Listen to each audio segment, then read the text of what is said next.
Okay. Hey everyone. Yeah, please mute as you join, unless you have something comment to make. Can someone verify the YouTube's working? Because I know sometimes I mess it up. Let me see here. All right. Otherwise, we can sort of just start going through this. What's up, him? Uh, YouTube's working for me. okay. Thanks. Who was that?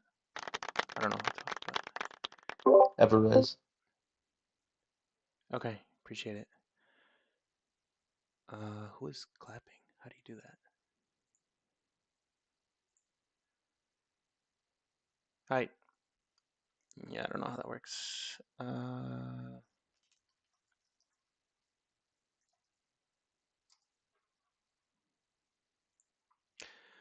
Soundboard. Oh, okay, I don't know. I don't know how that stuff works. Yeah, so for today, I'll try to keep it short. Like I want to end by 10 because I need to eat dinner and have some one-on-ones after. Um, so I probably won't be doing like too much analysis of like each map and like requests. I'm probably just gonna start like just spamming through a lot of these. And then I'll just share the ones that look good, right? So, oh, and I haven't made my list. Ah, fuck. Okay, yeah, I need to remake my own list, but so I'll be skipping through this 337. Actually, yeah, I'm just gonna use my list, and then a lot of these are gonna be out of order. It's not gonna be alphabetical, which kind of sucks. But actually, let me think about this. No, you know what? I'm gonna do it alphabetical based off the total list, just because for anyone watching the replay, it'll throw them off if we're doing it out of order. Um, all right, let me check to make sure. All right, yeah, I'll just get started. Um, what are we looking at? Yeah, so Apple, there's not much going on here. Um, Seems like we kind of have ceiling at 272, 275. Oh, someone's unmuted. Give me a second. Never mind. All right. Um, yeah, so Apple, I'm not seeing much there. Airbnb, we're kind of a middle range here. Let me see.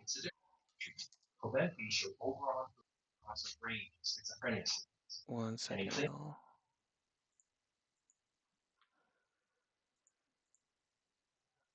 Him, create a stage on Discord. Let me talk with Glitch. I don't have permissions to do that myself, but I'll let him know. If we have a sound, or if we use a stage, can people still unmute, or does that convert all viewers to type only? You would have to approve them to talk. I see. Uh, yeah, that might be better. Yeah, I'll talk with Glitch after this live stream. And we can look into that. The other option is just I could also just run this entirely on YouTube, but then no one would be able to talk that way. It would only be comments. So I do think having giving the option to for people who want to ask questions is always good. So yeah, I'll set up the stage and we can do that for the future. Um, all right. Thanks. Oh, thanks him. Yeah, I'll see if maybe Glitch gives me permissions and I can just set that up myself. Um, all right. Yeah, because the auto mute would definitely be useful. All right. Um, yeah. So continuing, Airbnb is also it's just been chopping for a while. Again, you look at these nodes.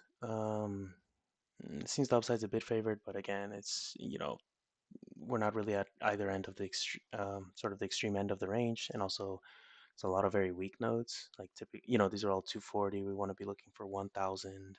Well, 1,000K, so over a million. Is typically nodes we want to be looking for on Vex. Archer. Archer again is also sort of at the mid range. Let me see if it came from either side. Yeah, it looks like we've been dropping from this top side. So Archer, I think maybe something you can mark out here is this $9 level. So it's been pretty strong in the past. Let's say like here, held the support a few times. So if we do hit that $9 level, um, I guess it's like actually it's a really old support resistance flip here. Um, that sort of be a level of interest. Now I don't know if it's going to drop $1.50 in one day, but or in one week, I mean. But yeah, any bounce off $9 would probably be quite strong based on the chart. Um, Actually, the Vex is quite strong down at $9, so maybe it's worth. Yeah, you know what? I'll probably just put an alert here. Actually, I need to let me clear all my alerts. Actually, how do I do this?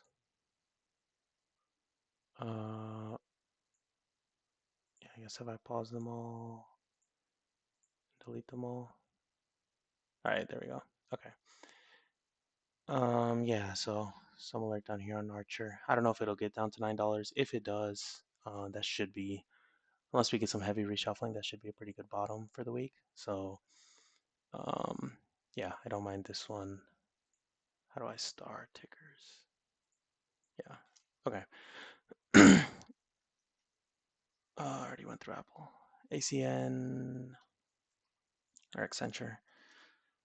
Um, oh, what's up, Kramer? How you doing? Sorry, let me pull up an earnings calendar too, because I don't want to miss any of these.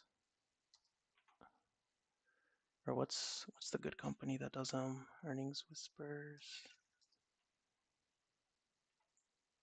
Is it on Twitter that they do these things? Let me go pull that off of Twitter.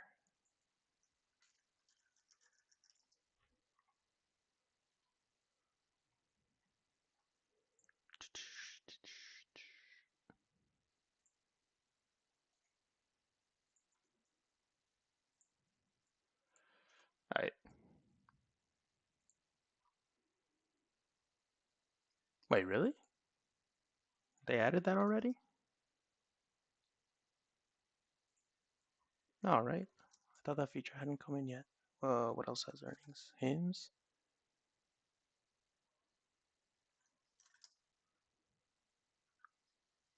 Autumn. DGN. Oh, you mean on the chart? Yeah, I'm stupid. Yeah, you're right. They'll show earnings there. All right. Anyways, so yeah, where's that picture?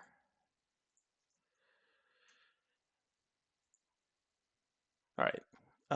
So yeah, Accenture double top pretty well. I guess you could look at for 235 to bounce. So a bit of a double bottom here.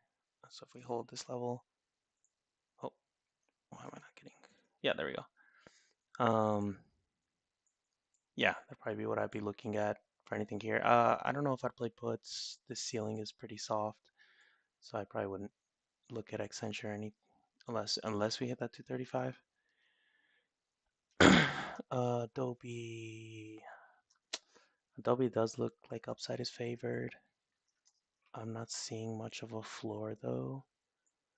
Oh, and Adobe just dumped. So actually, a lot of these upside nodes may be um, previous to this dump, and they may be rolling lower. So Adobe, I'd probably stay away from. Yeah. So yeah, Kramer's also saying that it's had a lot of reshuffling lately, so probably better to avoid. Affirm. I think someone had mentioned Affirm today. Does Affirm have earnings? Oh, it does. I don't know if it's before open or after close on Thursday, but yeah, these nodes all look pretty weak. It looks pretty. The upside I'd say is favored, but it looks pretty split. Like we do have decent volume downwards. For any of these earnings plays, I would recommend that y'all go look at Han. Oh, what's his last name? Akamatsu. At his Twitter, he has like super detailed breakdowns on a lot of the earnings. Um, oh, it will? Am I just blind? Oh, okay, okay. After close. But yeah, so I would recommend y'all look at Han Akamatsu's Twitter. He has great breakdowns of a lot of these earnings plays. Um, I think you have to subscribe. It's like $5 a month, I think. So I definitely think those $5 are worth it. But again, it's up to y'all whether you do or you don't. But I typically don't play earnings, so I don't want to give too many thoughts on earnings. I mean, I'll give some breakdown, but AFirm didn't really have much. It didn't really clue me into much on that map. AI, I think the stock moves has moved pretty weird in the past, if I remember right. But let me see. Does have a pretty good wedge here. Um, and is testing a pretty big level here at 17. We don't see much of a floor. Let me think here. Yeah, I would say for something like AI, where it does seem to be pushing higher, like it has nodes higher. It's only Tuesday. Like tomorrow at open, it'll be Tuesday. So for 4 days, $1 move, I would probably say stay out of it just because the risk reward isn't really there. If we are looking at a 20 node or something else, then I'd say it's more worth it. But yeah, I'd probably stay away from AI with this current map.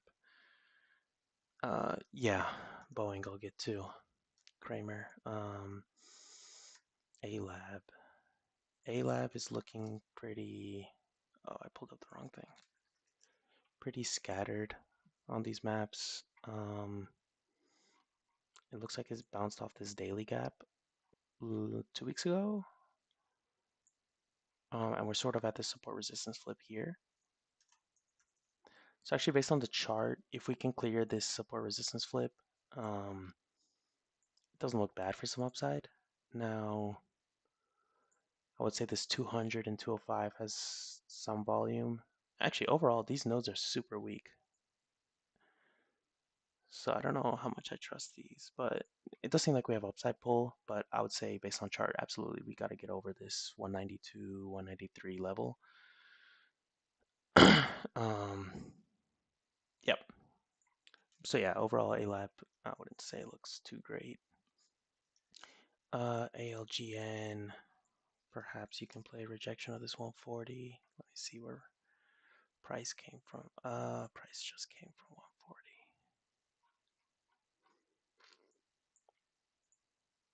Yeah, I'd say LGN, like you can try that rejection off 140. I would like to see a bit more accumulation, maybe on 133 for like a downside target, but yeah, that 140 level looks okay, just based on node volume. 1 second. I think someone just joined. Oh, never mind. They muted. ALIT. Oh, I typically ignore all tickers with monthly expirations. That's just personal preference, so I'm not going to be going over any of those. Amat. This one looks a bit better, actually. Oh, what's up, Jay? How you been, bro? Amat looks quite nice, actually. Off of this 240 level. I don't believe they have earnings. And yeah, so we do have a bit of like a double top here. Um, yeah, I guess if you want, you can wait all the way for this high wake up here for 242.5. But even playing off 240, actually looks like it basically tapped it today, came within 20 cents. So, um, yeah, if we get a full tap, you can try to short it, but otherwise, they may have already rejected today. So this might be, uh, this play might have already happened. Um, well, but yeah, that map also looked quite good. AMC, I'm also not going to talk about. AMD, yeah, I mean, talk about AMD. Oh, let me go back to that. Kramer, for which one? AMAT. Yeah, so you're right. Like we do have upside going into the OPEX week. Um, the reason I'm not super concerned is because a lot of the higher volume is OPEX and not next week. If I was seeing this 250 node on next week, I'd be a bit more concerned. So yeah, if you take an AMAT, still I would play shorter dated and just you know don't try to hold this for like crazy gains because sometimes these later week nodes will still have some pull. But if you're just playing like a bit of a partial, not like a scalp, but like a smaller move off this 240, I think it would still be pretty safe. The bigger concern here is make sure this 250 node does not grow in volume. If we see this 250 node on Vex growing a lot, then I'd be a lot more worried. The 250 node for this week, not the OPEX one.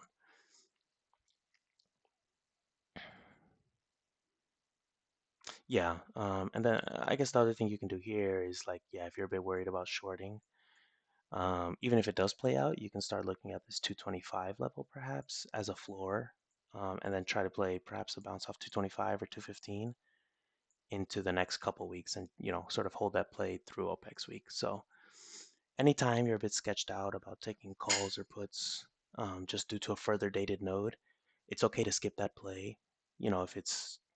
If you just don't agree with it mentally, um, and if it does play out, you can just end up taking that longer dated play that you had been seeing before.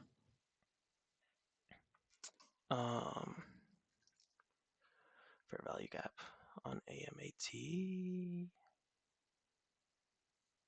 This one here, Kramer, at 235, or you're saying this lower one at 225? Yeah, that's a good point. Like we do have a bit of a daily gap on the 225. That's a previous high. Good evening. So it is quite a strong level at 225. Who is that? Dylan? What's up, Dylan? So yeah, that's a good point, Kramer. Like that's a pretty good support resistance flip around 225, 226. Or whether you're playing the gap or the level, it's sort of they align quite well, as well as with this node at 225 on AMAT.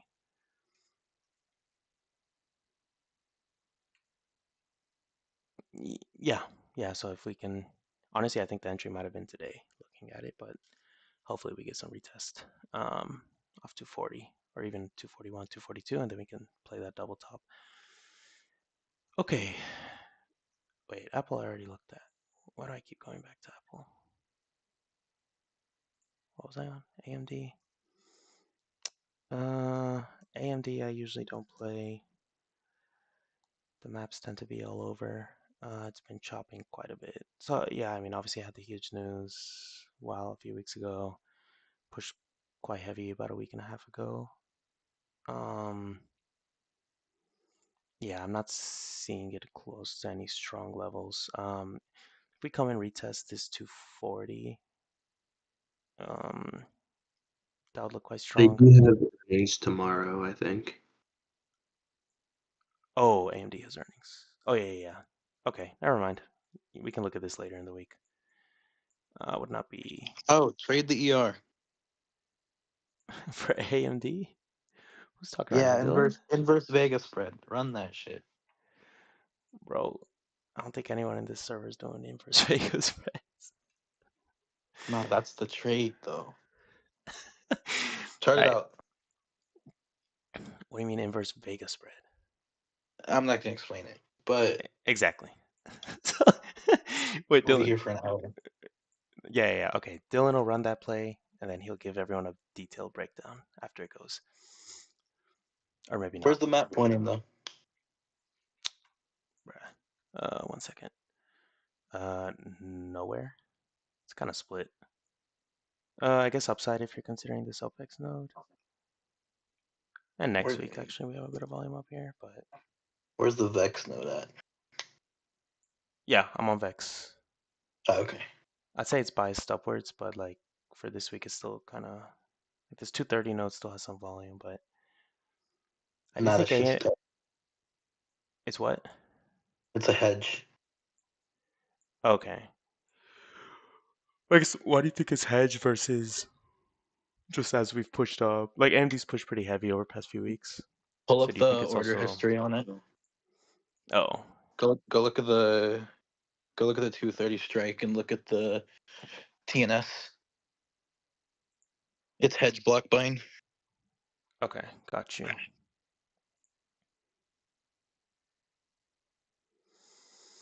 Unless I'm dumb. Hold on. No, no, I mean I trust you. I was just curious. Sometimes I don't. Okay, We'll circle back Dylan's to gonna, this. yeah, Dylan's gonna check AMD stuff. We can keep going. Amazon. Yeah, so obviously Amazon just ran heavy.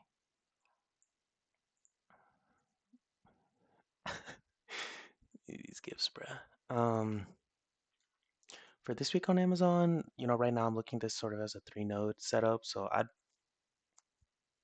this is a personal preference. I'd probably just be waiting for either this 250 or 260 level to hit, and then taking reverse off either of those. If you have time intraday, I guess you can monitor a bit, the 255 level and try to see if we're holding it for upside or if we broke below to downside. But me personally, I tend to just wait for sort of the extreme sides of either of these. Um, the other comment I'll make here is, you know, tomorrow being Tuesday is still a relatively small range on Amazon for rest of the week, so probably be a bit cautious there. ANET, I don't know when it has earnings, but okay, it's not anytime soon. Oh, never mind. Okay, so it's Tuesday. Again, stuff with earnings, like we seem to be biased downwards with this 140 node, but there is still some pretty good volume around where we're sitting. And even next week has a bit of upside volume. So to me, this ANET map is not super clear. I'd probably avoid. But again, if you want like a much more detailed breakdown, you probably want to look at Han's posts on Twitter. Okay, yeah, APLD, I'm gonna skip just because it's not been seeding long enough. Does App have earnings? Holy shit, everything's got earnings now. Okay, so App has earnings Wednesday after close. Again, same as before, like Han is probably going to give you a much better breakdown than I will. App looks to be biased upwards. It's been consolidating for about a week.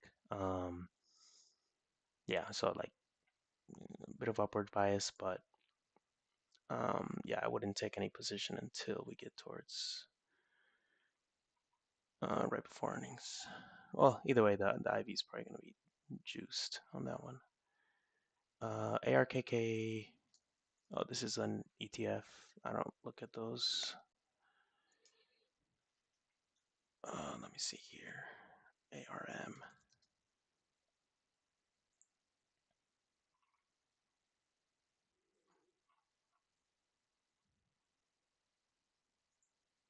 All right.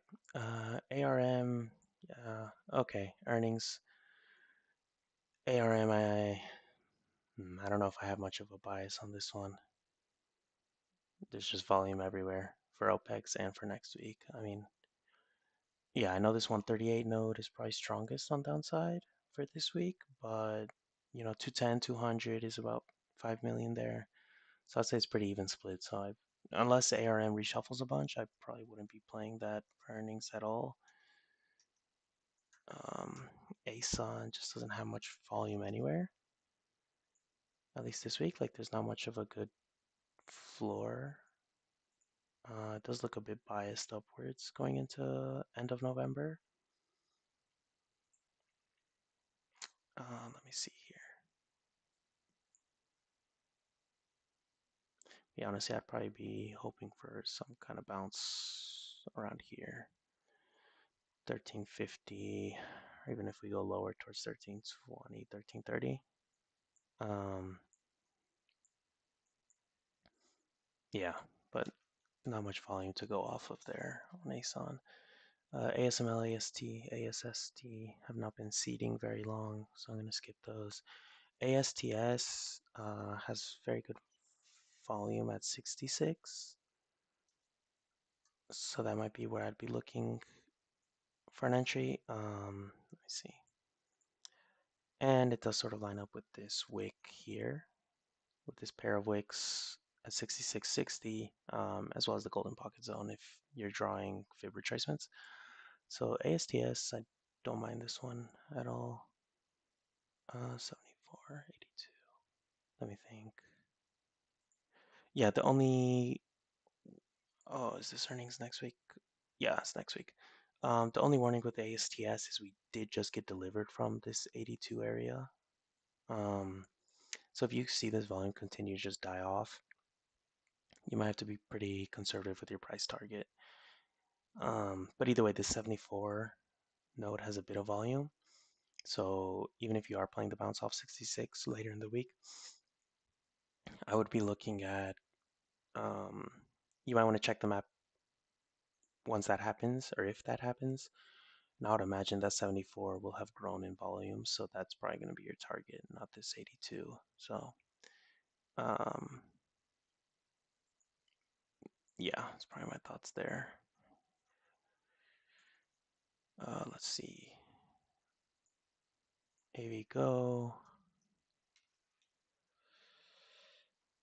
Okay, Dylan gave an example on the Vega stuff, so for those interested, you can read through. Uh, yeah, AV Go is a bit cluttered. Let me check the chart, but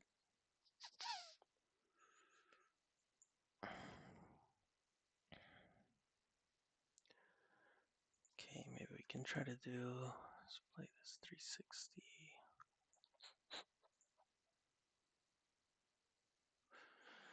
Yeah, off the chart, the 360 looks okay for a support resistance flip.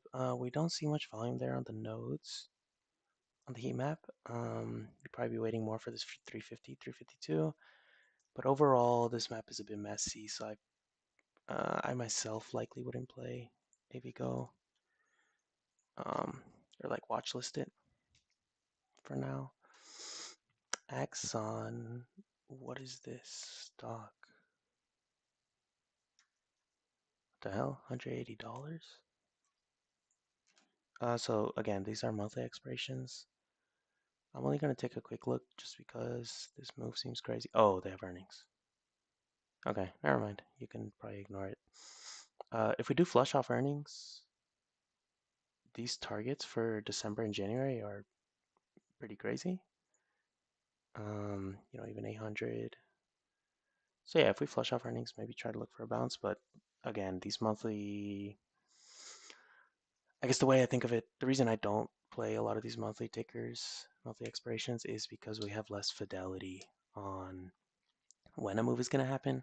Whereas if we're looking at weekly, we essentially have 4 time points within the month that we're able to see when is our, we're able to better gauge when is our absolute bottom or not. So that's why typically I'm preferring to play weekly tickers over monthly. American Express. So American Express has some pretty strong downside for the rest of the week and into OPEX.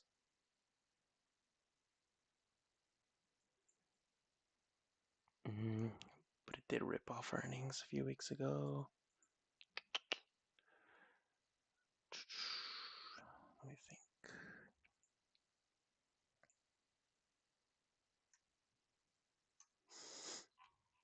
Is this at all-time highs? Yeah. Yeah, so I'll say American Express. I would have liked to see like a bit of a cleaner range. Like this is just like a jumble of nodes. But it does seem downside is a bit favored. But again, I prefer maps where we're seeing strong nodes at the extremes, but then in between we're seeing sort of like empty space.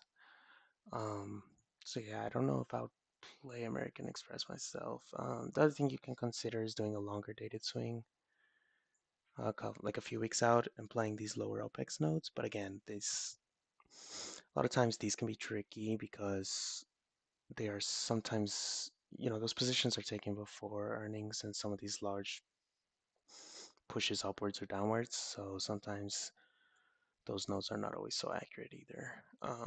So yeah, American Express overall, I probably wouldn't spend too much time looking at it. So Boeing, I think a lot of people have been asking. I think Kramer asked, and someone had been messaging me about Boeing a while back. So I think it was actually at 200 end of last week. Yeah, on Friday and Thursday. Boeing had hit 200, sort of double bottom there.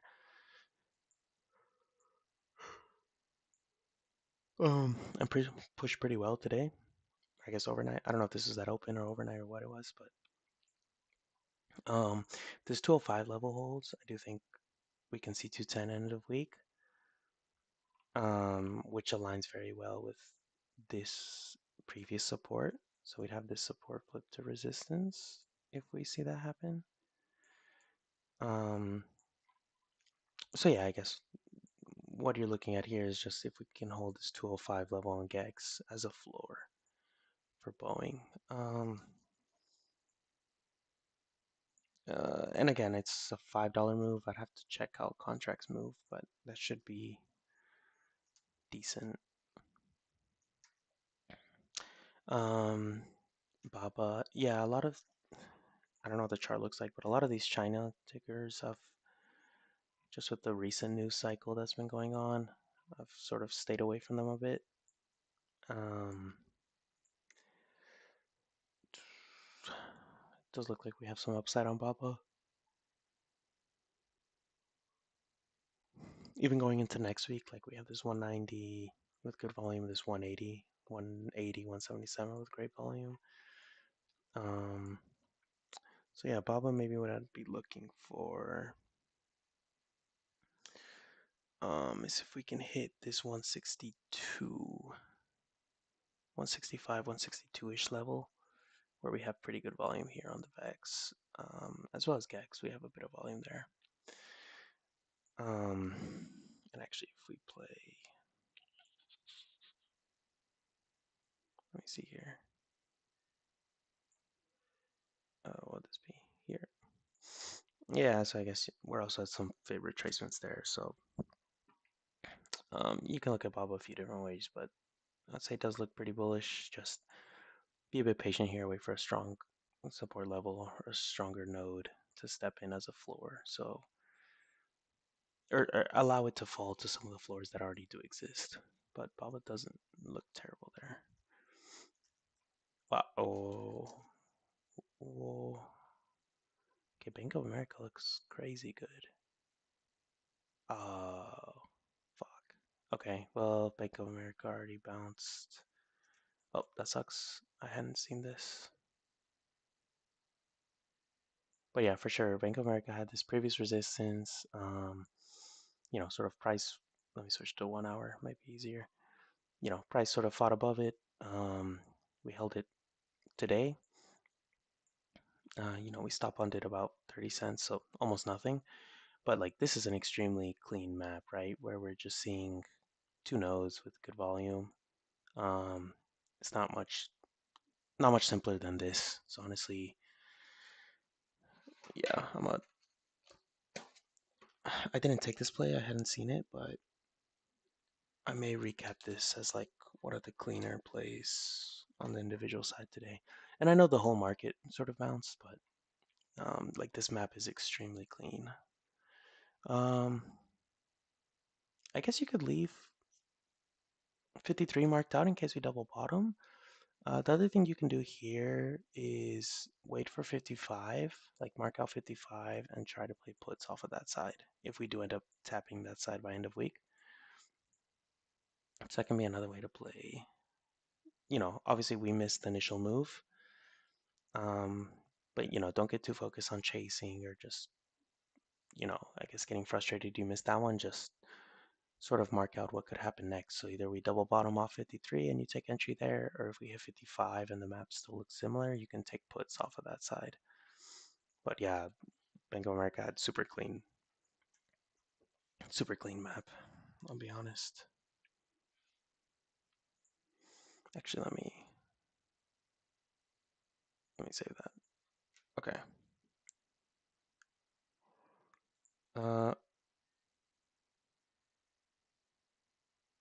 Okay, I think Dylan logged off.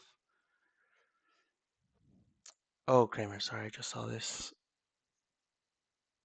Uh, yeah, I think, yeah, on Boeing, if we hold 205, I think it looks quite good to keep pushing. BlackBerry has been chopping for a week straight. I don't have too much experience with these like cheaper, like under $10 tickers, and I don't know, is BlackBerry a meme? Like I didn't even know they still did anything, but it seems to be stepping downwards a bit over the next couple weeks. But these are pretty low volume nodes, so honestly, BlackBerry, I just ignore it. BBA BBAI has some pretty strong nodes upwards.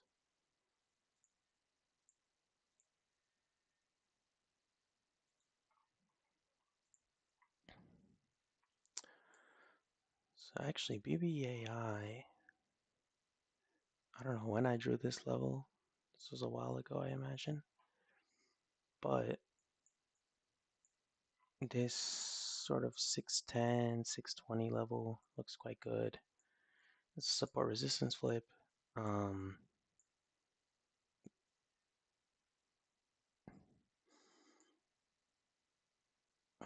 we do have a push towards $8 on OPEX. Let me think. Yeah, I'd say if this $6.5 level holds, or even $6, the support resistance, BBI doesn't look bad for like upside. What I found with these tickers though is like you generally just want to buy a lot of extra time, or just buy in the money, or like at the money cons. Um, but yeah, BBAI looks quite good as well. Bloom Energy, I think it already ran today, so I don't want to look at this. Yeah, it ran pretty heavy today, so I don't want to spend too much time on this. Yeah, it looks like it's on for 165, which would be crazy. Um, but yeah, myself, I probably won't chase it just because it's pushed pretty rapidly last week as well as Friday and today. And I don't really see much of a floor, so I'll stay away. And also the volatility must be quite high on it. Baidu,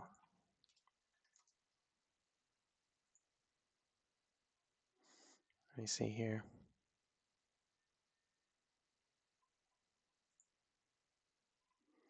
It's kind of all over the place. For OPEX nodes, it's everywhere. We do have a nice node next week upside, as well as this week we have a few at 128, 130, 125. Yeah, I kind of wish this 120 floor on VEX was a bit stronger, but we do have some decent volume there on GEX. So I'll say that bounce off 120. Can try it. It looks like Friday we kind of got an entry there offered. So a double bottom off 120 is possible on Baidu, but again, I hesitate to call any of the China tickers a good play right now, just because of all of the recent news cycle, and there's just a lot of news coming out constantly about that stuff. So I'd be a bit cautious if you want to play those. Wow, wait.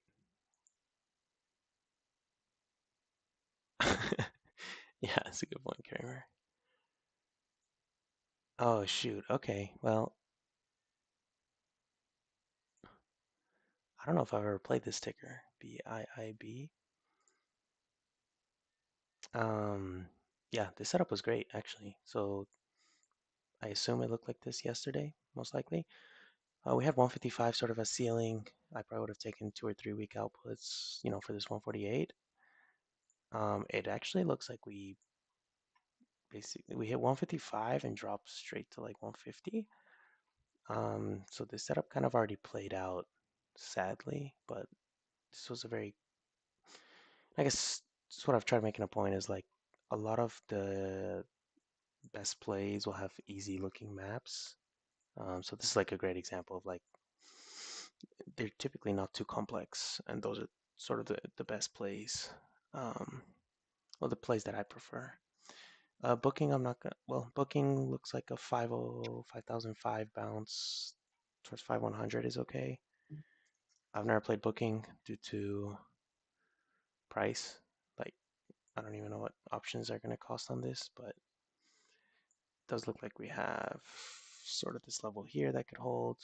Um, or if we just bounce off of this node upwards. But again, booking I've never really played myself. BLNK, I don't even know what this is. Yeah, I'm not going to spend much time on that. That's pretty low volume and low price. BMNR. Um, where's the yellow node on this? Oh, Jesus. 65. Yeah, so BMNR has been crashing for a bit. Um, looks like this 40 level has a bit of a support. Yeah, so maybe mark out 40 and just see how we react there, but I would not play anything else until we get a bit of a stronger floor. Like BMNR, if you check October, oh, it's crypto. Yeah, that makes sense.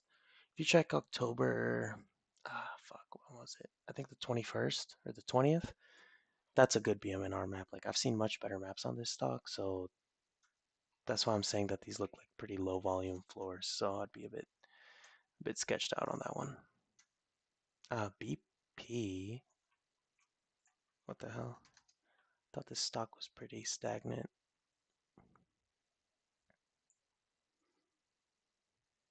Okay. Yeah, it kind of is. Yeah, BP honestly, like it has a very good range, $33 to $37. So I'd probably just be waiting for either side, either one of those to hit. But this map They have looks, earnings again tomorrow. oh, fuck me. Okay. Well, wait for earnings. If we tap either side on earnings, then you can look for a reverse on BP. So I assume this is after, oh, it's in the morning. Okay, yeah, so we can see how it opens, but this map isn't terrible if we hold some of these levels after earnings. That's the other thing, like post earnings, you also just want to wait, give it a second, or even half a day, honestly, where it's just going to have some pretty heavy reshuffling. Yeah, BP, I think I've played it once actually.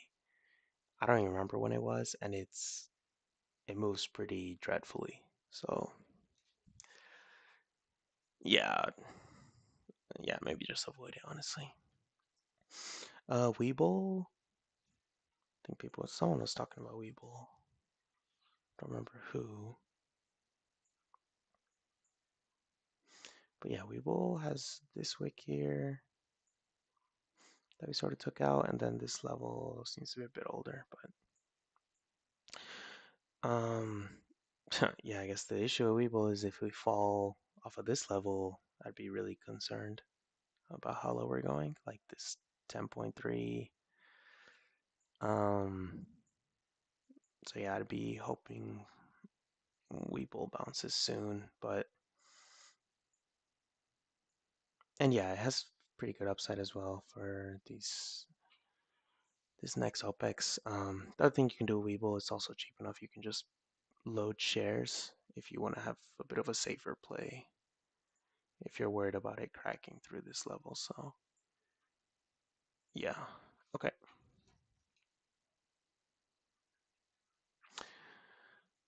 Uh, BX, let me see. So BX is kind of stair stepping upwards. Like we have this 150 node, 160. These OPEX nodes are a bit higher. So that looks quite good. I would have liked to see a nicer floor. Perhaps out this 139, 140 tap. Um, before trying to long it. So let me see. Let me check the chart though.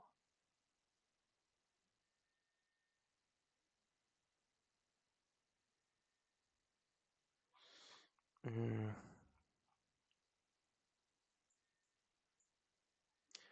yeah, I guess if you go full macro, you're looking at something crazy like this. So if you go pretty macro, you're looking at a golden pocket retrace here. Um,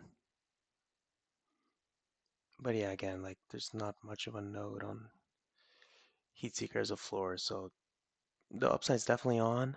It's up to you if you want to try this, either this golden pocket or maybe wait for this 139, 140, where we do have a bit more volume on these nodes. But it does look pretty good for upside in the next couple of weeks. Yeah, okay. BYND, I'm not going to cover this. It's moved all over the place past few weeks. Just going to skip that. What is this? Citigroup.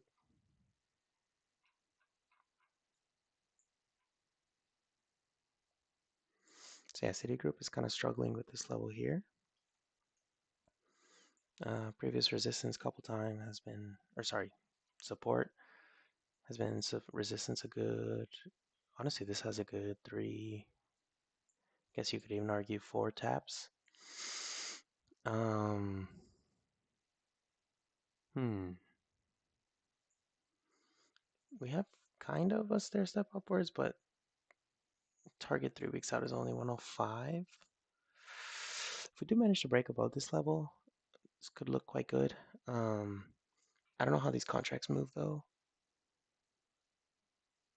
So yeah, I don't know if that 105 is enough range to justify taking this play, but the chart looks quite clean actually. So I may mark this out. I may just save it. Cake, yeah, that has monthly expiry. Same with this one. CAN hasn't seeded yet. Cart. I don't. I don't know what this. I don't know what this company is. 39.5. Yeah, this whole resistance patch here. So it's looking, yeah, if we push towards there, you can sort of look for a rejection. Um, yeah, I don't know too much more to say on this one. Just make sure also this some amount of volume stays active on downside. Like if we push hit 39.5 and this 32 is just gone, then I'd be a bit more cautious about it. Why don't I prefer monthlies? Yeah, so one, I guess there's a few factors. Like one, I just feel like with weeklies, you're able to see, since I'm playing a bit shorter dated, right? Like typically a lot of my plays are 1 month max.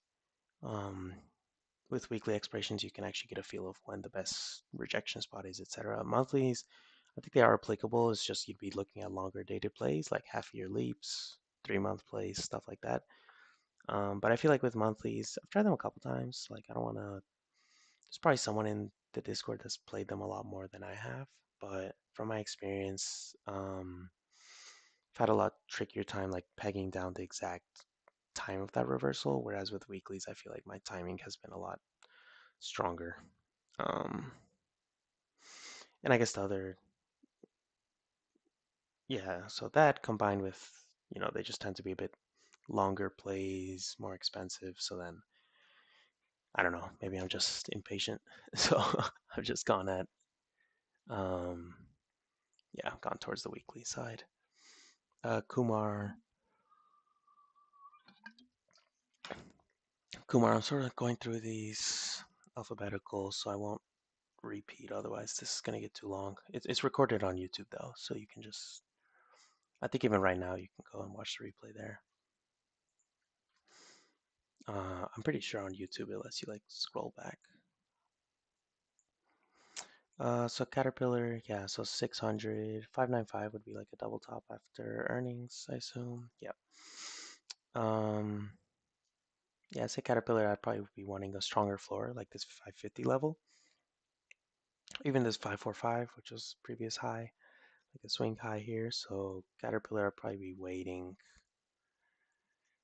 Like I know Gex has some volume, but Vex doesn't have much, so I'd just be waiting for a further retrace. Also, like we haven't hit any If you're looking just off the earnings pumps or earning pump, we still haven't hit any of these fib retracements, so I'd probably be letting it either consolidate a bit longer, retrace a bit further before trying to do anything on Caterpillar, or waiting for us to hit that 600 level or 595, playing a double top there. Does Kava have earnings today? This map actually looks quite good. Oh, okay. Oh, tomorrow. Yeah, so Kava, this actually looks really good for earnings. I don't know what induced this sell-off though. So, we kind of just came from all these different levels around 65, 66. Um, so that's making me a bit suspicious, but at least currently where it is, it does seem pretty major upside on Vex. Again, probably keep an eye on Han's Twitter for any update there. Oh, Kava moves with Chipotle. Oh, okay, that makes sense. This ticker hasn't been seeding, so I'm not gonna look through it. CCJ, I think, had a crazy move last week. Yeah, and has earnings. Okay, yeah, CCJ has earnings Wednesday morning, so I'm not gonna spend too much time here. It looks slightly biased upwards. Yeah, looks biased upwards, but again, I don't know. Maybe you can try seeing if we retrace all the way towards here, towards 98 on the chart, but it looks like we did form a floor around this $100 psych level on GEX, so yeah, CCJ I wouldn't play. Carnival, cruise lines, yeah, there's just no range here, so I wouldn't be looking at this at all. CDNS, what is this? I don't know what this ticker is, but this 325 level looks okay.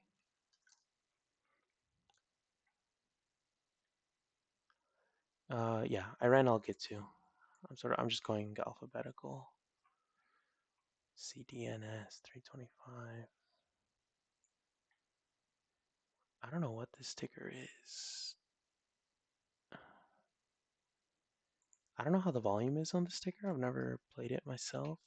But yeah, I'd probably be looking for this 325 rejection. See if we can get some upside. You can also look for this topside node at 352 and play this double top roughly. But again, yeah, just size lightly. I don't think I've ever heard of anybody playing that ticker. So just put some caution there. Okay, CEG looks really good.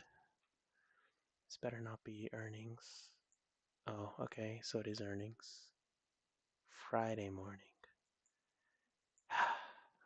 Let me think here.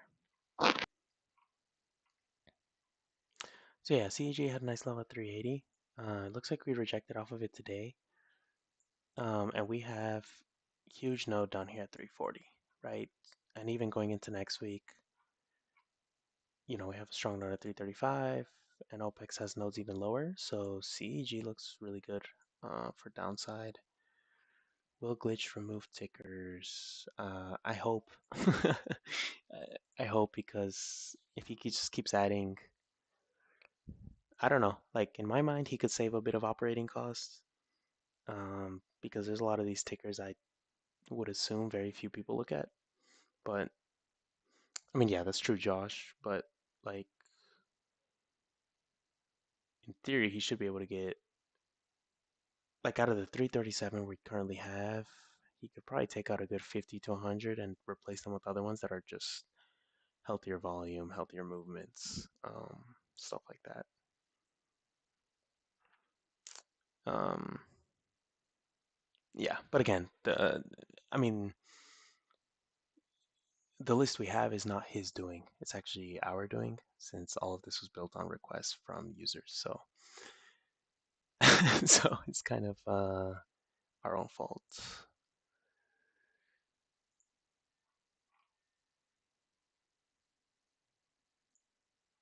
Okay.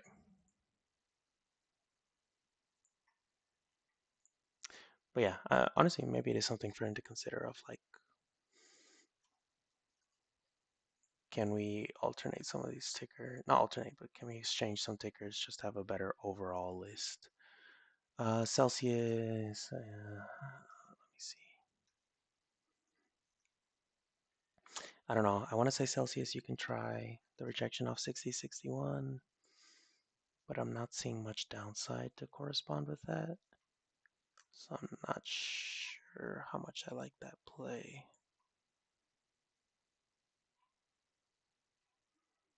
Yeah, honestly. Oh, Celsius has earnings too. Okay, never mind. Oh, shit. What did I just do?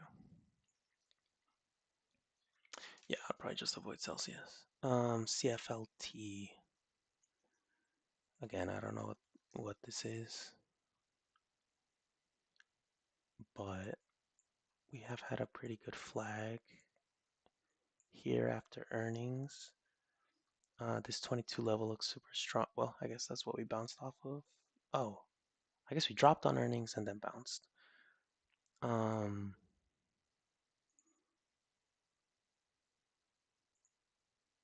yeah, I don't know. I'd probably only be playing if we bounce off 22 again. Because right now, if we're flagging, I don't know. I really don't ever try to predict which way we're gonna break a flag. It's easier to just wait for the node on either side. Chewy.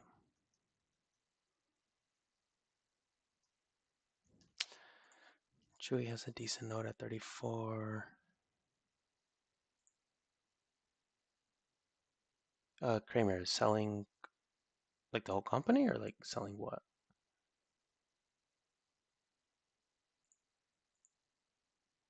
Oh, interesting. Yeah,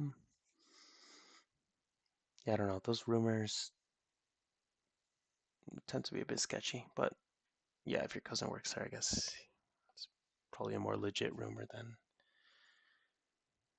what we're typically dealing with.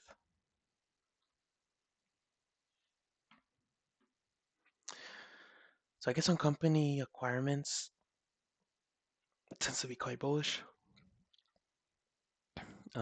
But yeah, you're right. Like we can, I guess, sort of keep an eye out because the current 28 node, I mean, I guess that is a very large move.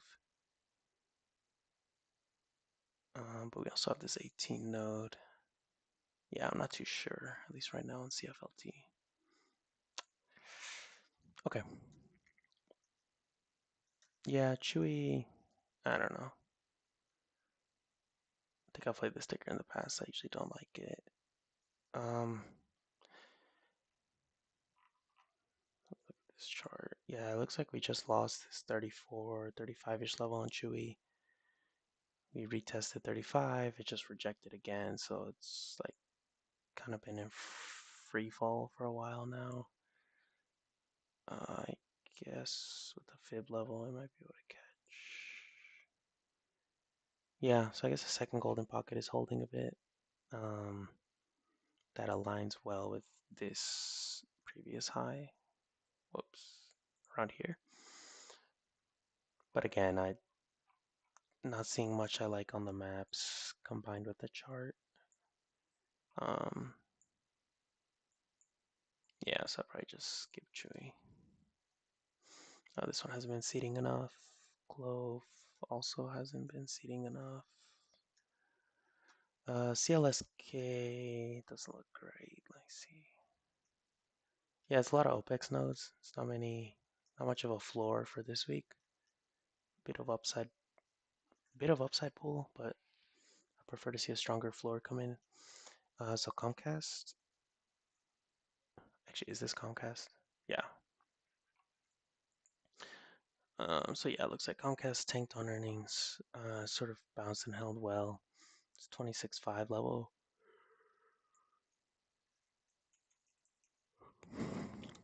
Where we tapped it on earnings, I guess right off open. It seems we also tapped it again on Friday. So that looked like the level to play the bounce off of. Now, the only weird thing here, there's very little upside accumulation. I guess this $28 node has some volume, but probably want to see that grow a bit more for this push to keep going. But yeah. Okay, so wow. Okay, Chipotle looks not that bad, honestly, off this 31.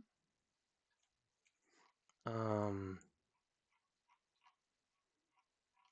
Holy, they really murdered this thing. Can't even see any levels. Give me a second here. Yeah, so Chipotle, we have like this old all-time high that, we tapped there, held it again as resistance a long time ago. Resistance a bit here. And that's sort of where we came in tapped for this earnings drop. Um, yeah, I forgot who said it, but if Kava and Chipotle are linked, as y'all said, yeah, I'd be looking at this turns into more of a play of what will Kava do on earnings than anything. But Chipotle does seem pointed upwards. And if Kava beats, there's some correlation there. So then we could get a pretty nice move there. Okay, CMI. Oh shit, do this again. Yeah, CMI, I guess you'd be looking for a rejection of 460 maybe. Haven't seen the chart.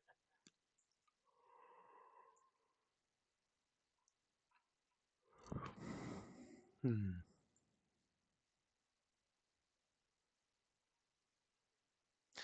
Yeah, I don't know. These are pretty big ranges between strikes. Oh, this is monthly. Yeah, CMI, I'm not too sure.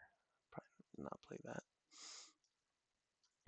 Coinbase. Yeah, I don't know last time I played Coinbase or MSTR, so I'm just gonna skip that. Cores, I think this is a crypto mining. Seems to have pretty good downside, but yeah, maybe a ceiling at 24. But yeah, it hasn't been seeding very long, so I'm not gonna look at that much more. Costco. Yeah, let's take a look at Costco. See ya, Hung Boy. Thanks for joining. It's already 9:12. Fuck. Alright, I'll have to speed it up. I think I go too slow on these. Yeah, Costco just ran pretty hard today. So I think some of these nodes, probably what you want to be looking for is if we retrace, hit any of these nodes as a floor and then bounce. Actually no, for Costco, what I would do is you want to look over the course of today and even last week if this 9-10 node has lost a lot of volume, especially today, like as we pumped, if this dropped a ton of volume, then I'd be looking for upside. If this stayed pretty consistent, then I'd be a bit more cautious about expecting upside on Costco from where we are now. CPNG has no volume basically this week, so I'm not gonna bother with that one. I think Circle Jewel made a post about it today off of 120, I think. It seems if we're breaking under that, let me see here. Looks like that 112 level might be the next floor.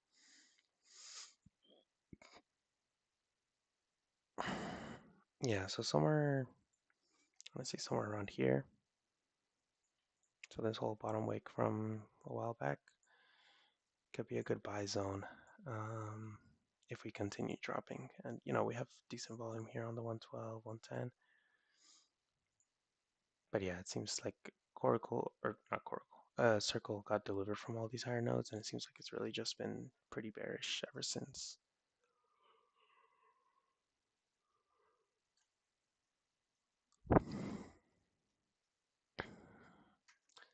CRM.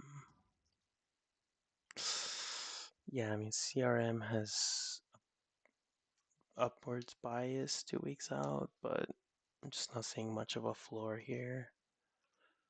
I guess at 260. Let me see if the chart has something valid here.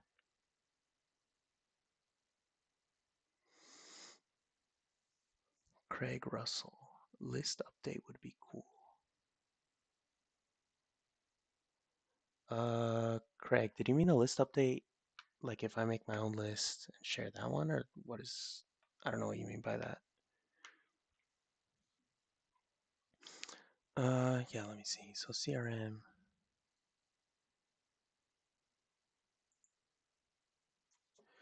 Yeah, Kumar, I went over ASTS already. CoreWeave, I'm about to get to.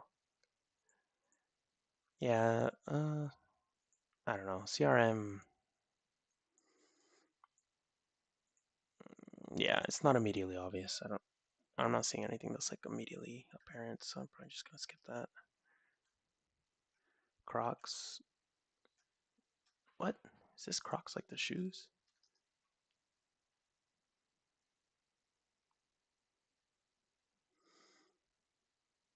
From earlier?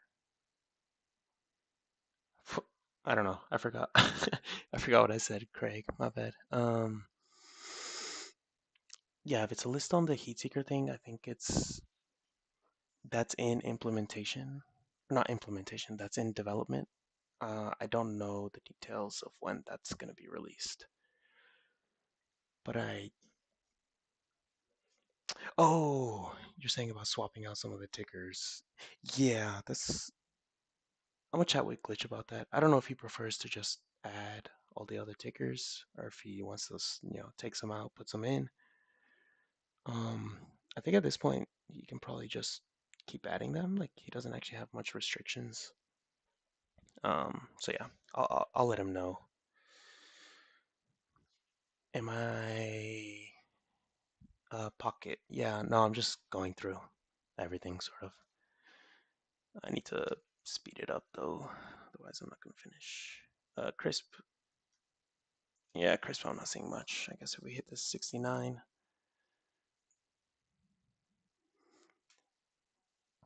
Junwoo, yeah, I'll get. Yeah, UPST's pretty far away though, but I'll get there. um,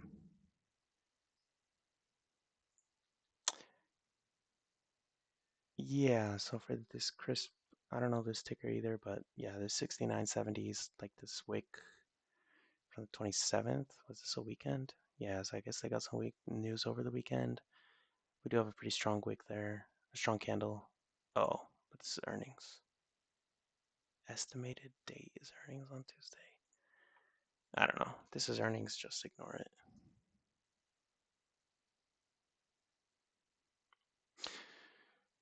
Yeah, Casanova, I did. Actually, I do have my own list.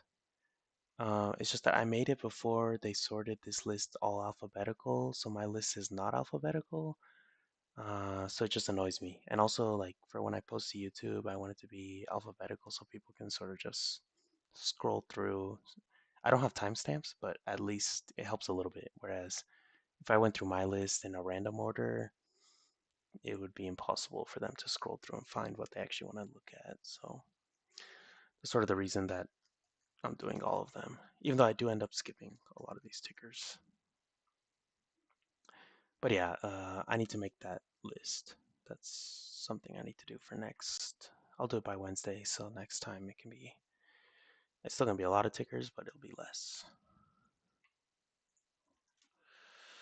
Yeah, crowd. So crowd, I'd say you probably want to wait for 540 as a floor. Um, even 535. Oh shit. Here. Um, yeah, but yeah, I'd say this map is not super. I guess you could also look at 575, try to short there, but kind of just in the middle crowd right now. CoreWeave, okay, well, okay, yeah, someone had asked for CoreWeave. I can pull up the chart. CoreWeave's typically a mess, so let me see here. So we do have this level here, 125 that we're just not tapping into. This also is a fib retrace. So actually, there's pretty good confluences on the chart on CoreWeave for a bounce. The issue is I checked this morning, I believe, and it doesn't have any good floor levels until 120. So I guess a couple options here, like we're either going to come retrace towards 120, which is also a strong level itself. Um, I guess it's also second golden pocket on fib retrace, or the other case could be if we completely come and sweep this 114 or 116 level and sort of double bottom and then get a push upwards. But I'd be more focused for now on 120. I'd probably keep an eye on that. And then, yeah, I guess what you a bit of a warning flag you'd want to be looking out for is if we hit 120 and a lot of this upside volume has tailed off completely for OPEX and this week, and we just see a lot more downside volume at this 105, 111, then that's a bit of a red flag. But otherwise, Corey doesn't look terrible off 120. I think Carvana ran like crazy today, so I would not recommend playing that. Yeah, I just wouldn't play it. CVS. CVS. CVS has a $1 move downwards, so it's not much of a range there.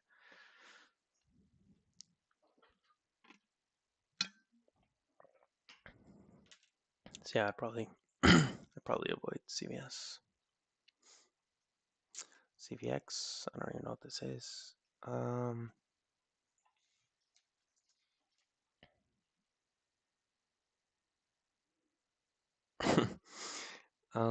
Yeah, don't worry. Josh will pump your CVS cons with more razors. Let me see here. So CVX at 150. So I guess around here is a decent level. It's just, yeah, the upside here is pretty cluttered. I mean, next week has some nodes at 162, 165. Yeah, probably on this one, I'd be waiting for 150 to tap or something, but otherwise, it's just not much. It's not much of a delta in each direction on this CVX map. Delta, yeah, Delta has pretty soft nodes for this week.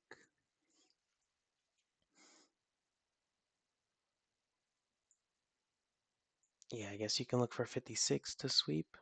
So this node here, and then play over the next couple weeks. But even then, this 53 node the week next week is quite strong. So honestly, Delta, maybe you want to wait till next week. If we hit this 53 and play it upside to this UpX node, would be quite nice. But yeah, like the nodes this week are quite soft on Delta.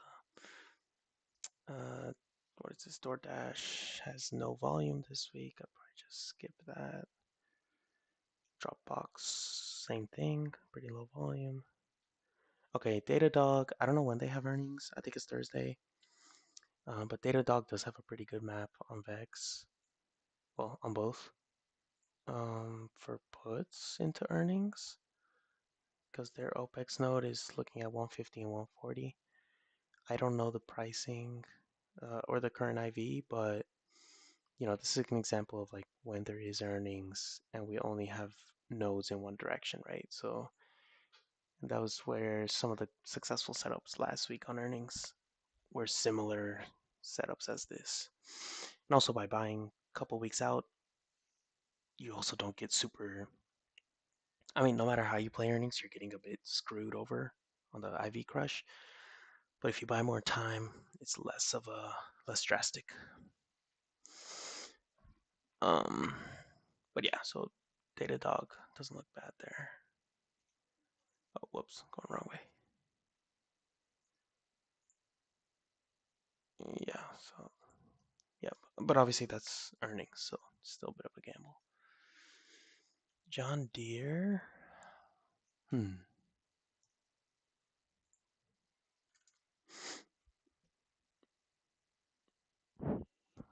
Yeah, so John Deere looks like it has pretty strong upside pull. Not just this week, but also a little bit next week at 480, and especially on OPEX. Let me double check that I'm not missing anything. Yeah. Issue here. Looks like we kind of bounced already. So I was gonna say we don't have much of a strong floor. So yeah, like the riskier entry would just be trying to play now, play this push upwards over, whether it's this week or the next 3 weeks. The safer play would be see if we can claim this 470 level and then push upwards from there once we have it as a floor. Deck hasn't been, not enough time. Dell. Yeah, so Dell's a pretty good example. Like Vex has good levels at 170, 150, 148. Gex is showing pretty weak at those levels, and we just have this big node at 160. So like this is a pretty good example of like some clear Gex and Vex disagreement. And yeah, so I typically any taker with that much disagreement between them, I'm usually ignoring. DHI. Yeah, so DHI into OPEX is pointing almost straight up.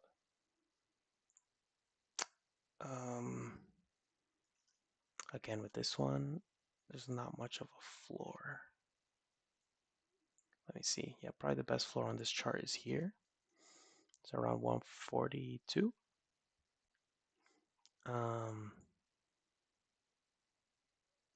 Yeah, there's really no volume on this thing. Yeah, so DHI, I don't know. I mean, yeah, there's support resistance flip here at 142. The map is not telling us much though, so just be a bit cautious there. DIA is an ETF. I'm gonna skip that. Disney's quite clumped. There's not much range on these nodes for this week, so I'm gonna skip that as well. DJT.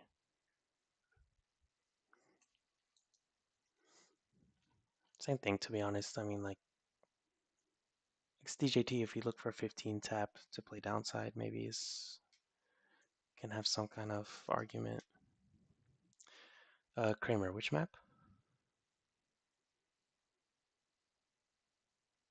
Is there one I need to revisit? I don't know if it is it. Yeah, and DJT has been selling off. Honestly, like, yeah, there's just no range on this. Like a $1 range, I just wouldn't play. So probably just skip this. Oh, yeah, if you're seeing zero volume, like just don't play it. Like this DHI one, like I mean, we're looking at this biggest volume this week is 152, and this is nothing, right? So if the map's not giving you anything, just don't force it. So just skip to the next ones. And yeah, Josh, DJT does look, yeah, when it's no range, yeah, honestly, it's probably pinned. We're just caught between those 14, 15 levels, as you said. Yeah, yeah, Kramer, go time. DraftKings. Yeah, DraftKings as well. I'm not seeing much of a floor here.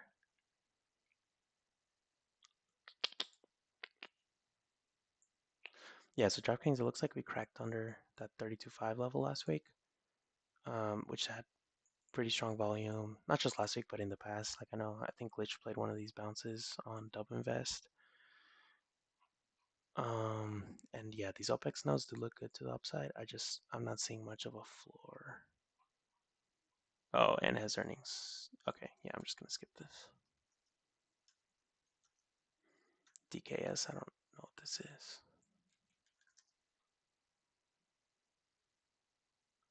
Oh, Dick's Sporting Good.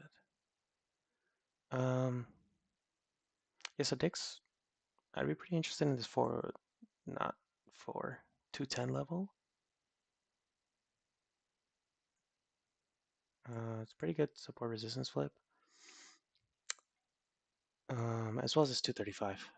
235 on the opposite side has been a pretty good resistance. So it seems like we just have this kind of range on Dick's Sporting Good, and we can sort of just wait for either side to hit and try to play the bounce there. The thing with this one is it looks like it moves. It doesn't move too great, so then either buy at the money cons or just give yourself a lot of time if you're going to play this one.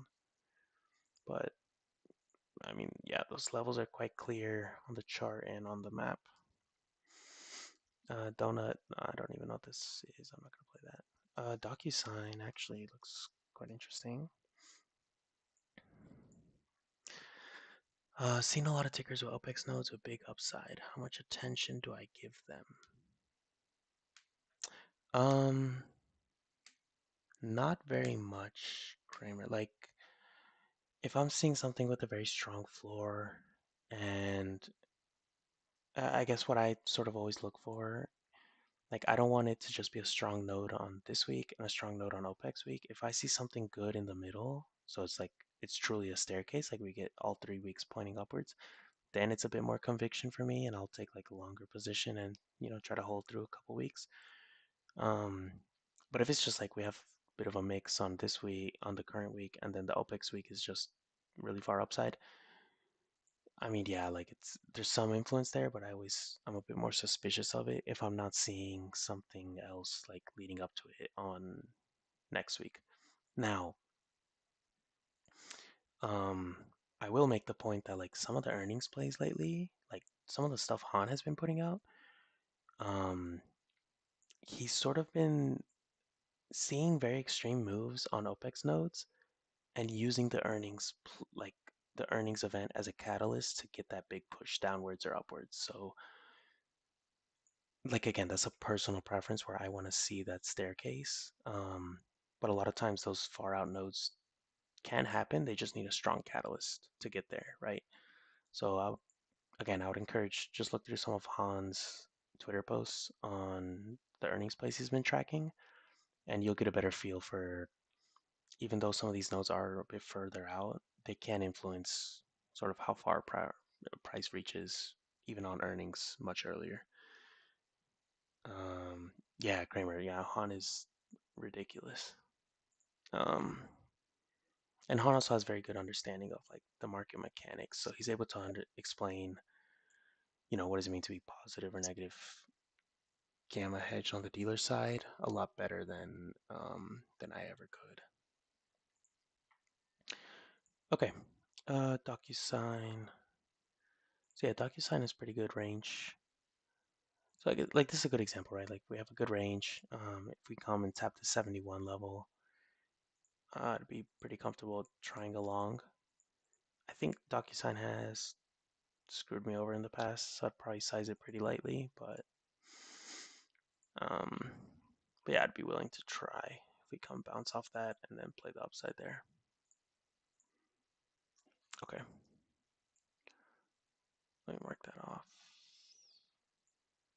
Damn, I'm still okay. I think this is Domino's Pizza. Yeah, these are monthly cons. I'm not gonna look at those. Duolingo. Yeah, I mean, it has a huge upside node. There's not really a floor. So it's up to you if you play that. I think they have earnings as well. Yeah, Duolingo has earnings, so that's up to you if you want to take that play. It definitely is biased upwards. Like, I don't see any other nodes. Next week, 330, and 2 weeks out, 290.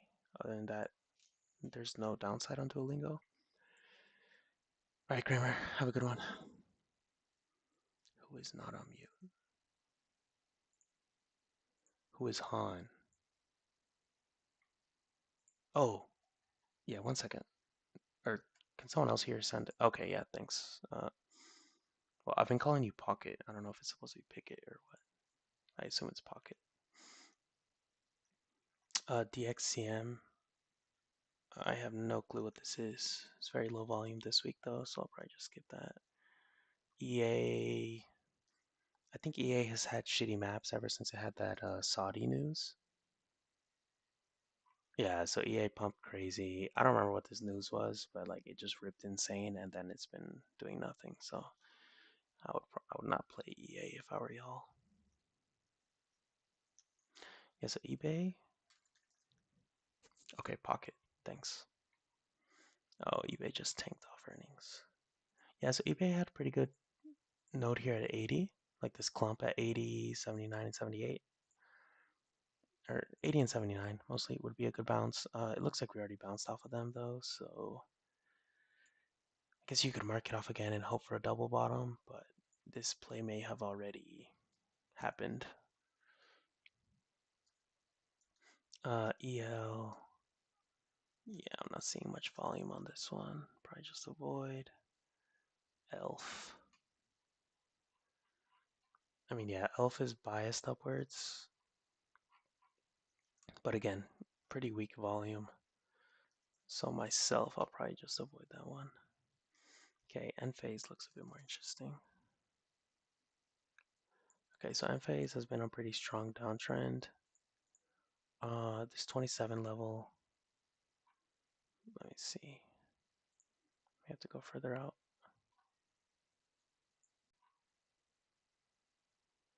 I guess it was a bit of a resistance a long time ago, but yeah, I mean, on these, like, the chart isn't giving too much info here, so we had a bit of a resistance around 27, but this node is quite strong.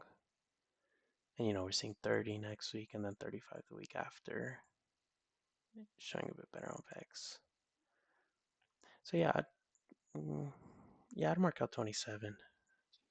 I'd probably size it pretty light, just because there's not much, like, there's not many levels here on the chart, but I'd probably still try it a bit on the lighter side. Phase. Okay. Yeah, EOSE is not seeded. Neither is this one. Etsy, I'm not seeing anything here. It's pretty low volume. Expedient. What is it? Expedient or whatever it's called. Experian. Expedia. Um. Oh, Etsy has earnings. Yeah. Then just skip it. This one looks pretty good off 210. Oh shoot. Okay, well it kind of already bounced off 210 and has earnings Thursday afternoon. This one might be good for earnings, like a lotto. This 250 level does have very good volume. So yeah, maybe look into Expedia for earnings. I'll send that out later. Okay. Let me think here. Damn, I have not gotten through enough of these. Yeah, I gotta cut down this list. Ford looks pretty ugly. FCX looks biased upwards. Not really seeing a good bounce node though, so I'd probably just let that one go. FedEx. Yeah, FedEx is pretty split bias going into OPEX. I mean, it looks downward biased a bit more, but nothing crazy, so I probably wouldn't take a play there. I think Fig. Yeah, Fig as well. We're sort of in the middle of range, so I wouldn't be trying to clean floorware. Oh shoot, I don't know which one you guys are talking about. Yeah, if y'all make comments in the chat, can you also say what ticker it is? Oh, yeah, SJ. I end up posting everything I go through that I like into Swing Ideas. Because yeah, I know these sessions are long as hell. So FedEx. Thanks, Evo. Let me look at this.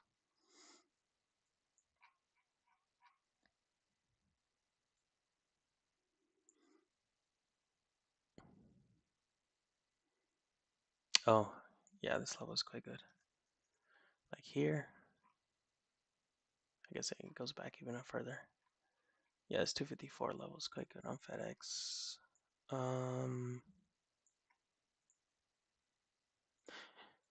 Yeah, I guess if we stay under it, we can try to play this downside node on OPEX.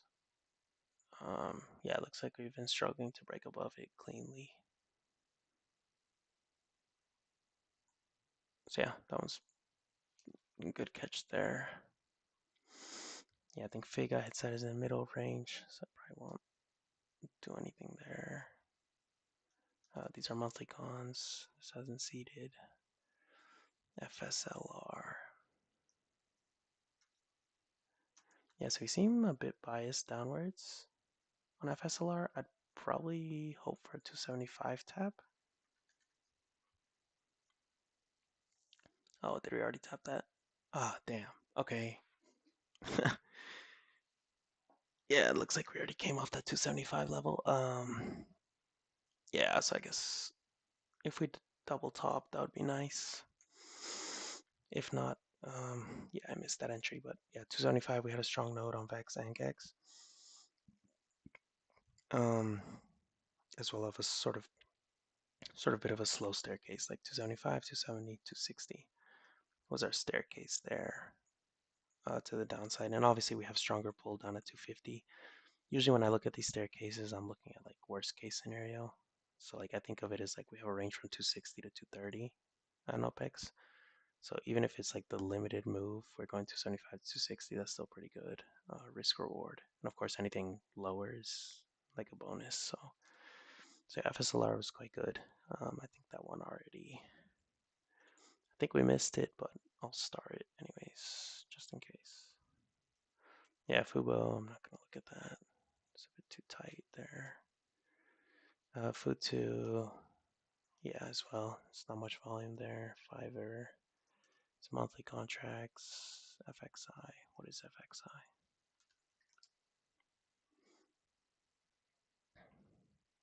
Oh, it's an ETF. Okay, I'll skip that. GDX hasn't seeded. Vernova. Hmm.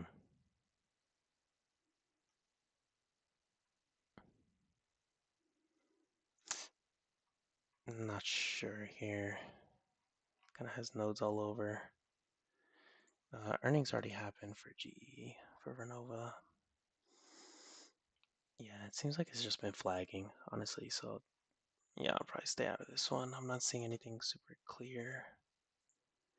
580 looks good on Gex, but not on Vex. So I'm not seeing anything that's sort of nice on both maps. So I'll stay out of that one. GILD has a super strong upside. It's interesting. I think they do some medical stuff.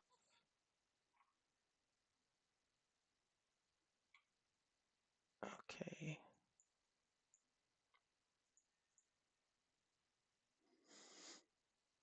Yeah, I guess on this one, it looks like this 125, this previous swing high.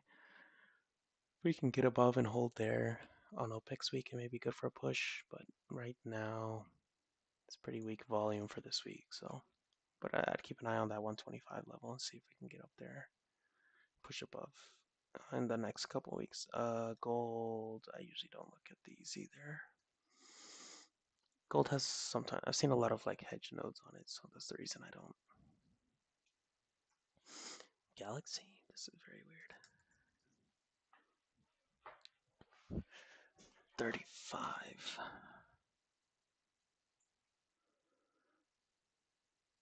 Okay, so we hit like a pretty good previous resistance, support. Actually, let me move that back. Yeah, if we get under this 35 level, I'd be pretty concerned. Like we held it almost 4 times, so it seems like it's finally cracking. There's not many other nodes we have on this though.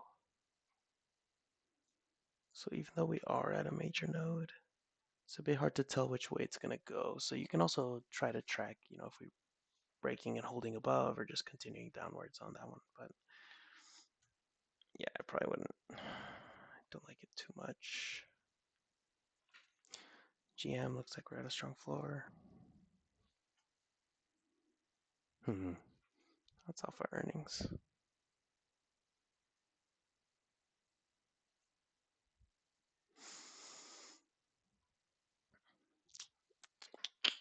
Yeah, that 65 level looks pretty good as a floor. Actually, on the Gex, 68 looks really good as a floor. Vex, it's a lot weaker. But yeah, they both seem quite bullish for this 73 node, or at least 70. We might get some resistance here on this previous highs on this 71 node. Yeah, myself, I'd probably wait for the 67 or even probably wait for the 66, 67 area if I was going to try a bounce on this one.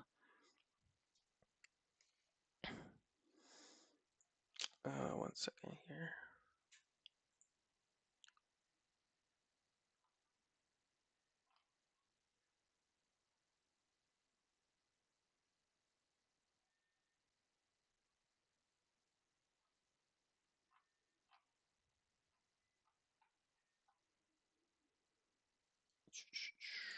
Okay. Oh, let me see. It's 9:45.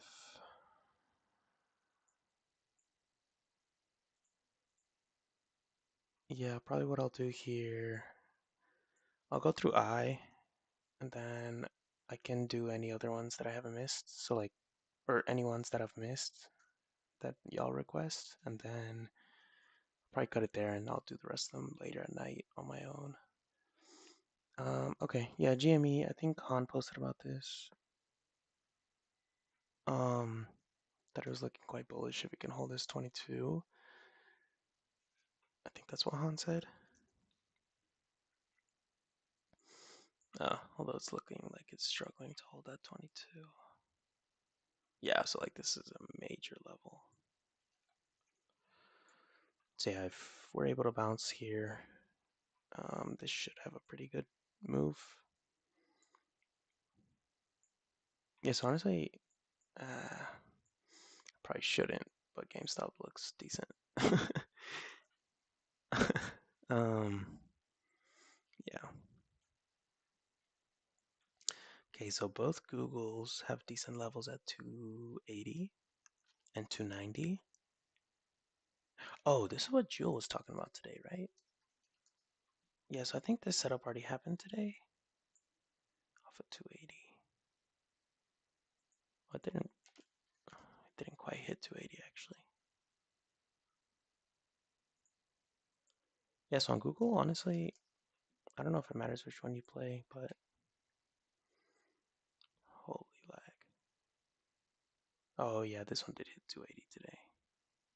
Well, there's not much we can do about that. I guess we can just set an alert and hope it retaps, but yeah, I think Google, that play kind of already happened. GoPro, not even gonna do that one. Grab, I think Grab has earnings. GS looks really good actually, off 780.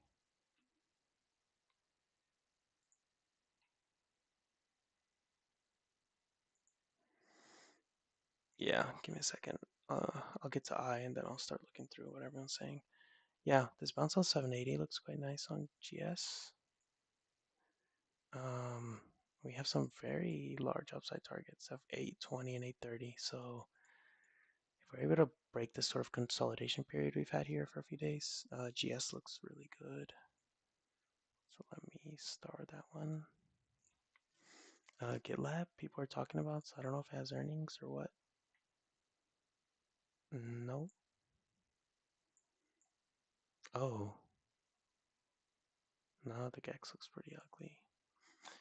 So yeah, GitLab might have been, there's a bit of a stair step here towards 60 to for OPEX.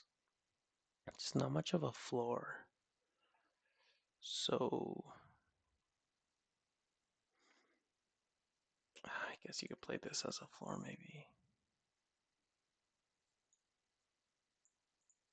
So yeah, it seems if we break above these few wicks here at around 50, retest 50 and then push upwards, GitLab looks okay. HAL just has low volume. Probably wouldn't play that. Home Depot.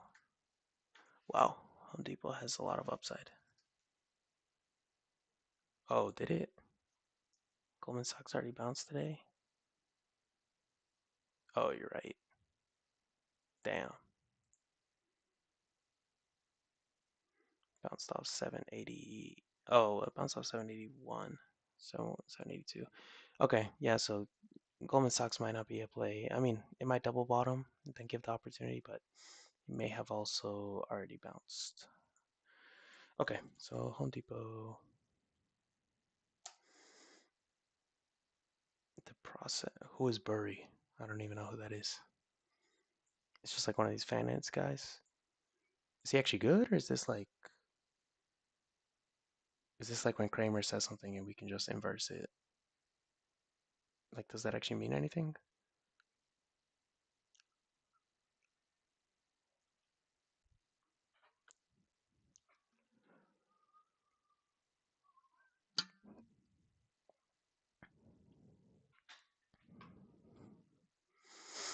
Two 2008. Oh, no. Yeah, I'll be honest. I didn't.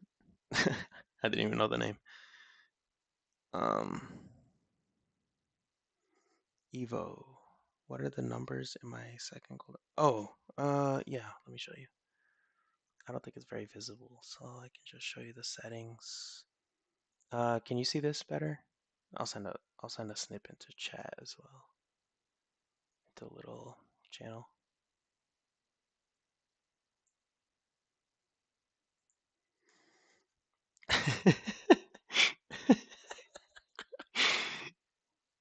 Pocket, yeah.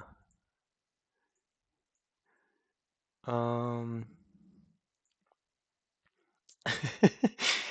yeah, that's I guess is concerning, but also not because part of this is also showing that a lot of analysis you do sort of with Heatseeker and a lot of charting, it's not based on fundamentals, right? And since we're doing shorter term moves, so you know, the fact you can still find good setups without knowing some of this stuff. It also shows s- sort of one of the big pluses of like what Heatseeker does, right? If it allows people even without super strong finance backgrounds to still be able to find a lot of these setups. So it's concerning. Oh wait, one second. I can see why you're concerned, but at the same time, kind of proves why the product works well. Okay. Yeah, so Home Depot, let me see. We swept this 374 level. So honestly, this double bottom looks quite nice. Actually, Home Depot I kind of like a lot now that I'm looking at this. I'm about to go load up Christmas decorations at Home Depot, and then we can pump it. Um, yeah, and also just outlook over the next 2 weeks. It's not super bullish. Like we would be aiming for like 390, 395, but there's very little downside. Let me check for earnings, and earnings is not till the 18th. So also what you can do with some of these plays is like you play the earnings run up and these like large upside OPEX nodes and then just sell right before earnings. Like I rarely will say that you can hold through earnings. Honestly, like I don't remember the last time I held through earnings to play, so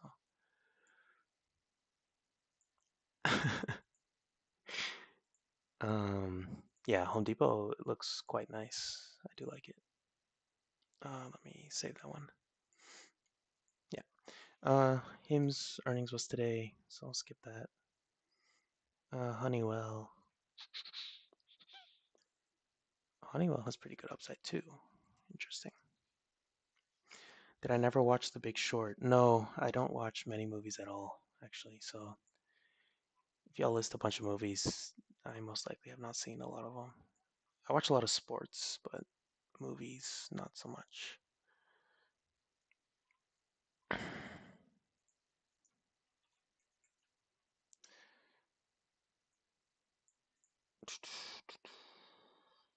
Let me see here. Yeah, I'll put it. Well, that's the thing. I always say I'll put it on the list, and I just never do. But I'll get around to watching that one because it's quite relevant. And margin call. Okay, yeah. Let me let me write these down.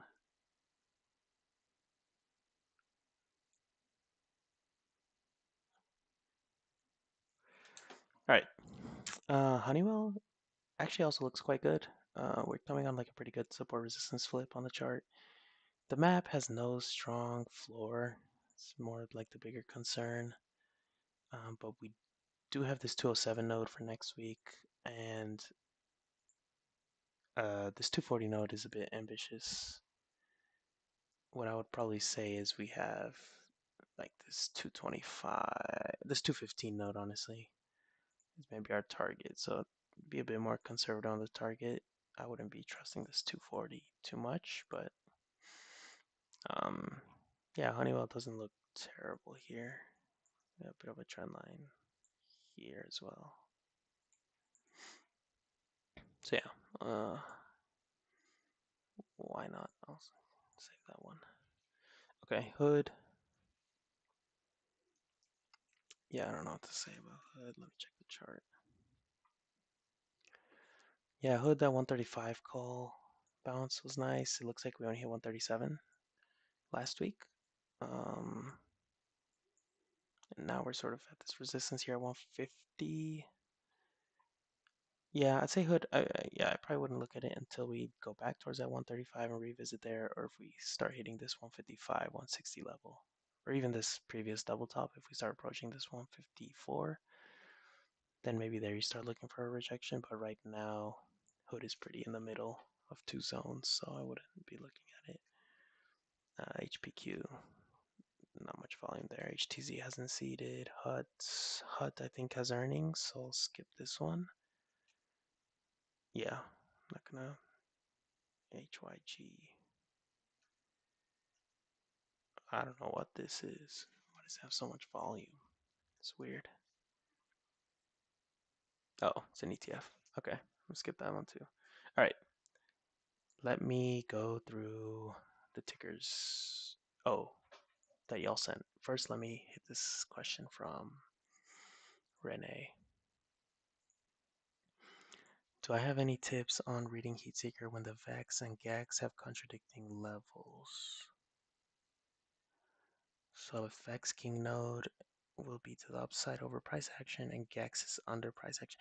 Yeah, so there's a couple ways to look at it, Renee. So as y'all know, like the GAX will reshuffle much quicker than VEX, just due to the positions usually being smaller. That's just the nature of how these maps work. Is that, like the GAX tends to, and that's the reason like for day trading you're only using GAX and you don't really use the VEX. It's because you're getting um, all of those little intraday moves. GEX captures it a lot better than VEX will. So typically, so for swing trading, you run into this weird issue where if you're doing like 1 or 2 week plays, the windows is still applicable for both, right? Like both GEX and VEX are still very applicable and something you need to be aware of and take into account. Um, Whereas if you start pushing out month to month and all of those plays, you can really just focus on facts for the most part. So typically what I like to see is actually an agreement in the levels. So I like to see the same nodes showing on both GEX and VEX. Those are usually the safest setups. What I will say is there are some setups where, especially if price has been like in a steep drop off, what you'll see is that GEX will form these floors where VEX doesn't have one yet. So and to give you an example, let me see if I can give you an example of this. So I think NVIDIA October 23rd.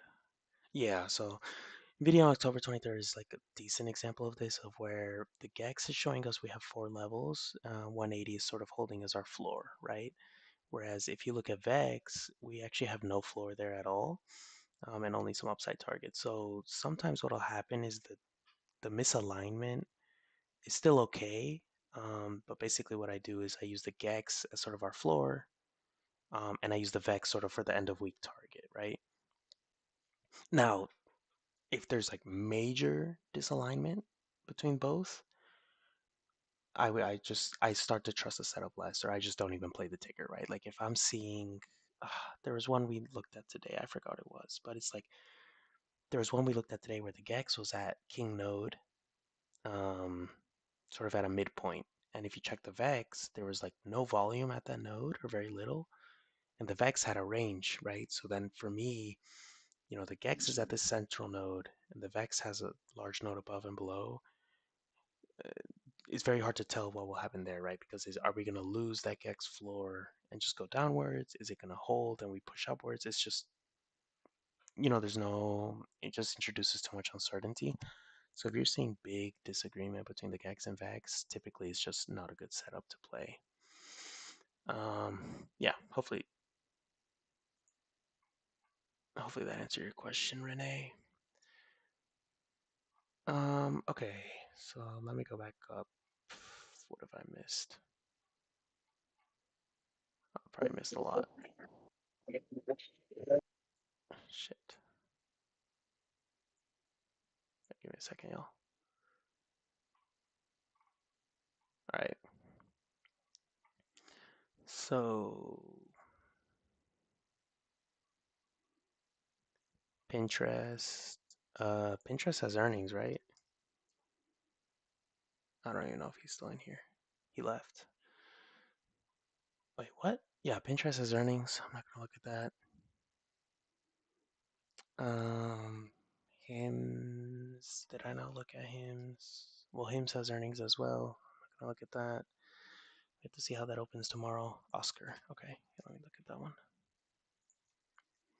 Let me get out of replay mode. Whoops. Okay, Oscar. Oh, Oscar also has earnings. Man, why is everyone trying to play earnings?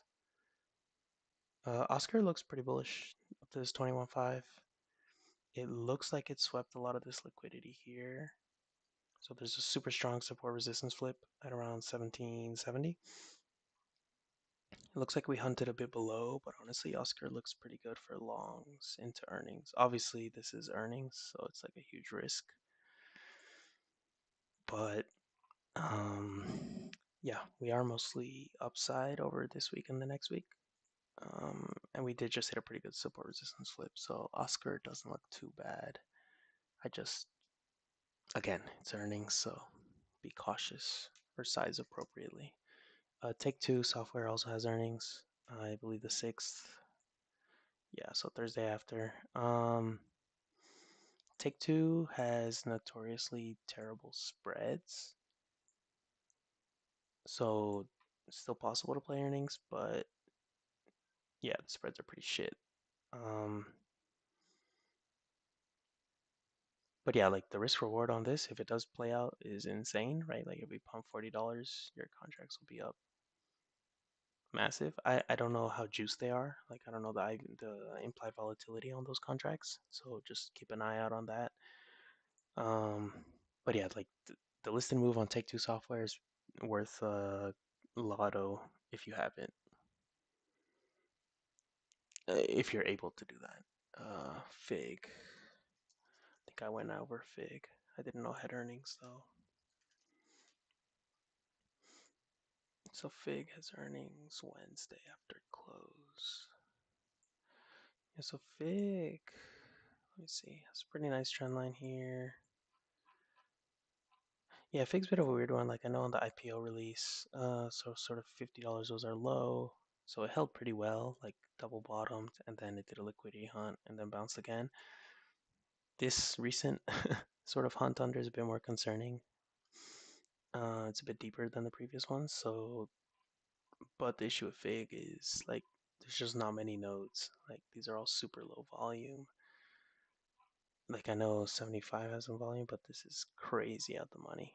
So yeah, it's hard to tell what Fig will do because I'd be shocked if we actually push towards some of these larger nodes on Fig, because that's a huge move. MBIS. I think MBIS I noticed this 120 bounce today. I think those contracts are just like juiced as hell. So I didn't really want to play it. But yeah, it's like a great support resistance flip, a bit under at 118. The map looks quite good. Like, here's an example of Renee. You were asking like, what do we do when they're different? So, in this is like a good case of it being different. Is like Gex has formed a floor that Vex just doesn't reflect yet. You know, like Vex just has no volume there.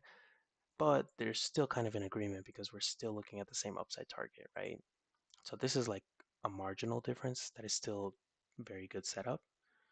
Um, yeah, whereas like if Vex was just, I don't know, down here, then there's just no agreement there. So just it's case by case, but there are times where they look a little bit different, and it's still a good play to take. So NBIS actually looks quite good. And this one you can kind of play the earnings run up and just sell on a Monday before earnings on Tuesday open. I'm almost positive I checked these contracts though, and they're super expensive due to IV. I think the implied volatility is super high, but it is still a good setup. So I guess you can look into. You could even, I guess, play shares. That could be a way to not get screwed over. So, didn't this already have earnings? Yeah. Yeah. I don't know. There's not much to say here. I mean, they already had earnings. We'll see how it opens tomorrow. A lot of times after earnings, they'll reshuffle pretty steeply. So yeah, beyond, I'll probably check that out tomorrow or later in the week. Dylan. This was Dylan explain. Tem.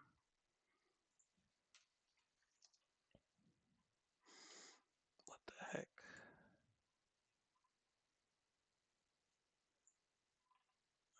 Tem is super weird. Oh, this thing has earnings too.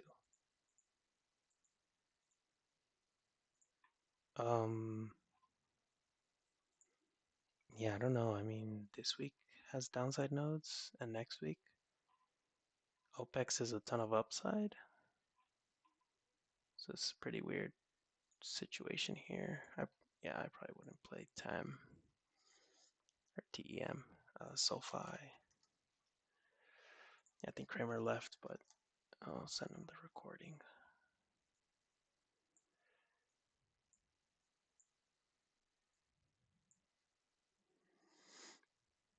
Sophie. Yeah, Sophie looks quite good if we're looking at this 27 level. So around here, this previous wick. It's held a couple times as support. And 32 would just be if we get this double top up here. So basically, we're sitting in the middle of this range. Yeah, so this is one of those cases where it's just like, you just set an alert at either side and just wait for one of these to hit. Let me see here. The stronger play would be the bounce off the bottom, but yeah, but a rejection off 32 I think would still be valid. Try to do the double top. It's only been tested once, so I'd be willing to take that play. Meta. Let me see. Meta.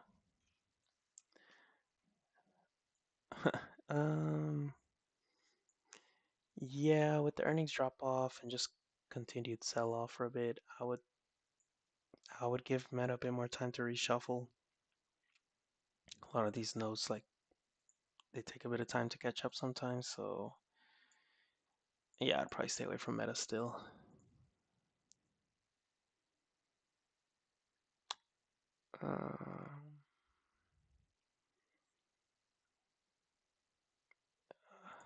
Oh, yeah, Iran.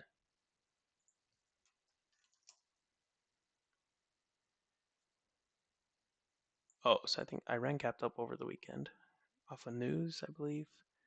So that was a good play, 60 to 70. It looks, I guess you could have shorted 70 even. I've been quite risky though. I do think Iran. Honestly, no, the 60 node has kept decent volume. Surprising. But it also has earnings. Yeah, this is a massive upside node.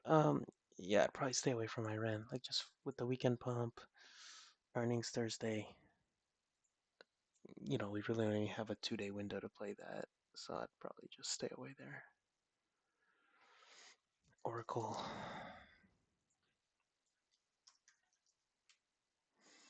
Let me see here.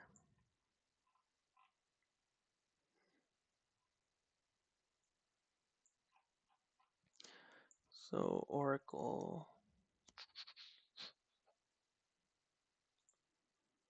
This is yeah. So Oracle looks like it may be double bottoming at around 256, which doesn't line with this Gex node at 257, but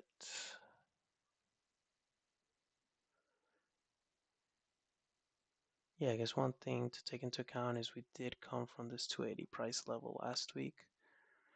So we did kind of get delivered from there. So I would, I guess personally, I'd probably want to see a stronger floor here with at least 1 million on Gex and then the Vex just to have something because right now it doesn't have much at all. So, um, yeah, Oracle looks okay. I guess it's a fib retracement as well if you want some other, like just another confluence. It's on the 0.707, it's bouncing, but again, I probably want a slightly stronger level on the heat maps for me to play Oracle. What else do we have? QURE. Yeah, I've never heard of this one either. Oh, yeah, this is not on. What the heck is this? Um,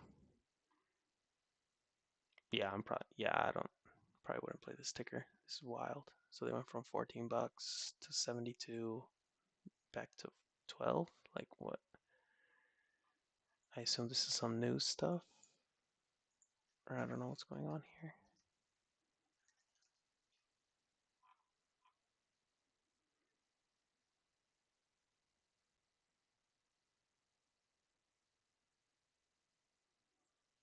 Okay, yeah, it's biotech. Yeah, biotech super sketchy. Like they get one thing approved or denied, and they just get shot basically. DJT. What else? What else?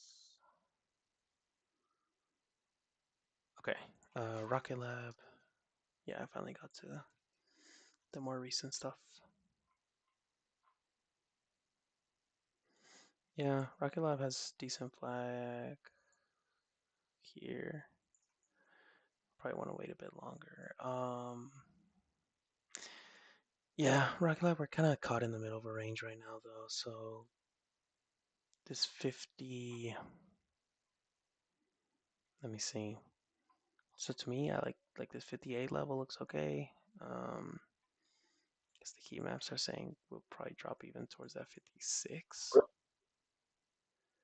Actually, it's possible the 60 to 59 level. We have a bit of resistance there. But the 56 seems to be the stronger resistance. So, but again, typically when we have these bounce nodes, even at 56, I don't always play them just because there's a risk that we'll hunt like the lower one. So typically, I like to make sure that I take plays that are at the extreme sides of the range. But that's not to say you can't play them. Like I think either this 59.60 as a floor lines up pretty well with the chart, or you can try this 56. Should be nearly like if we come hunt this swing high here at 55. So it has good confluence as well on the chart. Yeah, so that's Rocket Lab. UNH.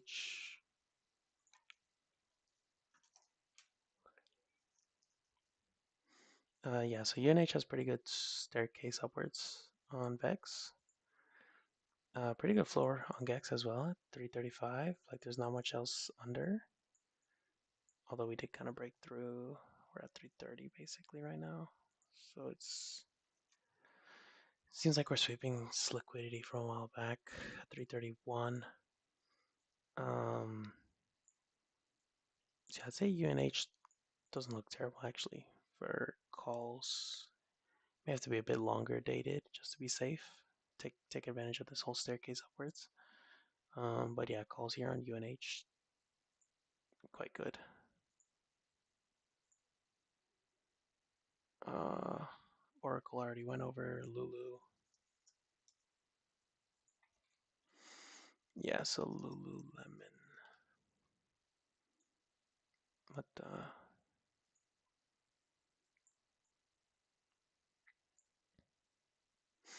Yeah, so Lululemon fell pretty hard today. It does have some good upside nodes on OPEX. Yeah, I guess my main concern is like we just want to make sure it doesn't fall under this floor level that it holds it. So you'd want to see Lulu hold around where it is. Like it's lining up with some of these wicks here, 164, 165. So you want to make sure we're holding that Lulu stays above that and even reclaims this 167 floor, and then you can sort of look for upside a month out, well, 2 or 3 weeks out. Yeah, I say Lulu also looks decent.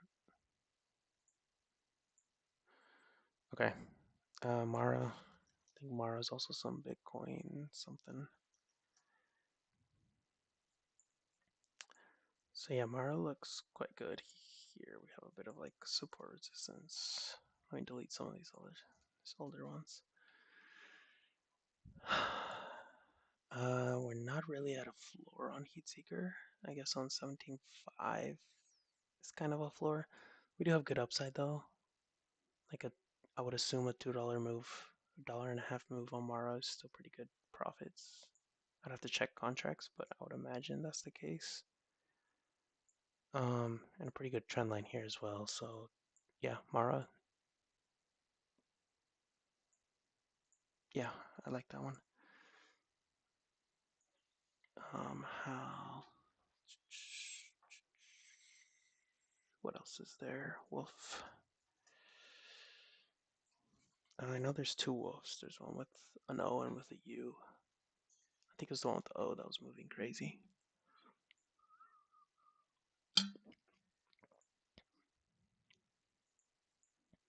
Yeah, I don't know. I mean,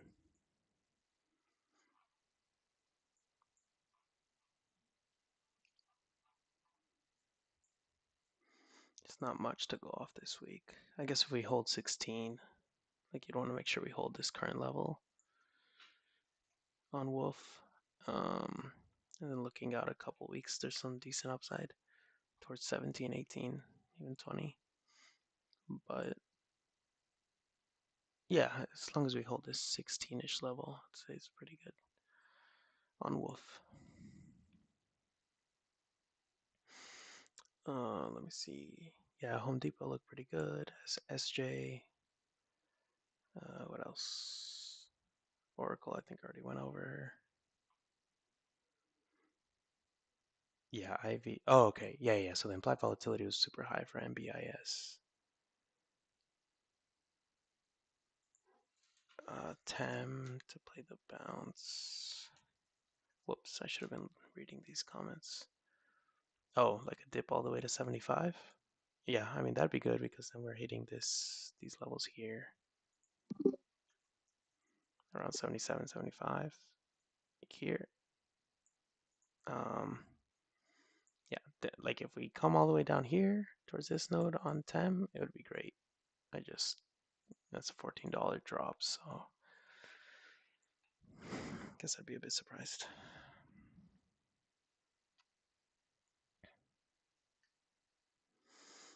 Hmm. Okay, sorry, some of these I should have been reading these as I was going through. Um, oh, MBIS King node is 180. What? On Vex?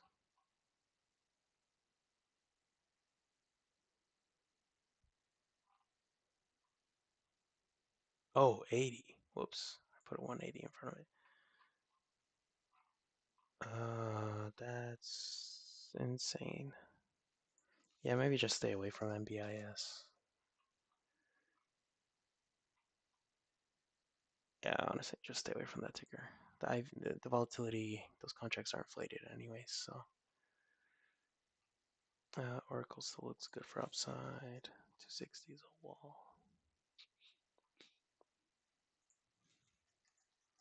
260. I don't remember what I said on this.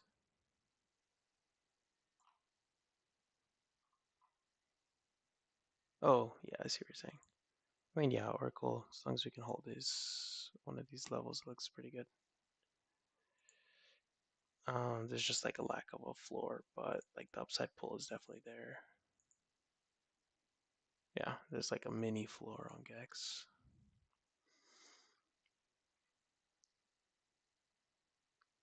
Jewels in it. It's getting smoked. Or I'll just buy in tomorrow once Jewel sells. Netflix. Netflix. Yeah, I think I had told people not to play Netflix, or you might want to ask maybe Glitch, just because I don't know how. I know they announced their stock split, the 10 for 1, whatever. I don't know how that influences price. So myself, I'm probably just gonna avoid it. But regardless, like it did bounce off 1090. So then to me, unless we retap 1090, we sort of already missed that entry. Um, yeah, like we already bounced $10 past 1090. So I think Wolf already went over, Lululemon as well. Sunrun, yeah, I can look at Sunrun.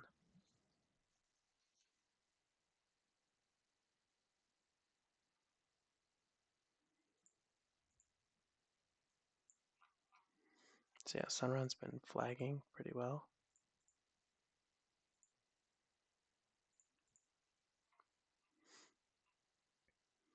Actually, the support resistance was great. That was a good flip here. Um, yeah, we do have pretty good upside this week, actually, to 22. We just got delivered from 21.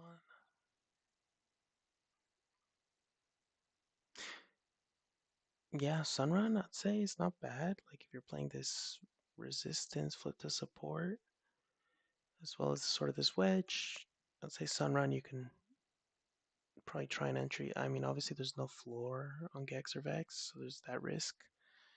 But the chart seems to support it a bit. The upside's definitely there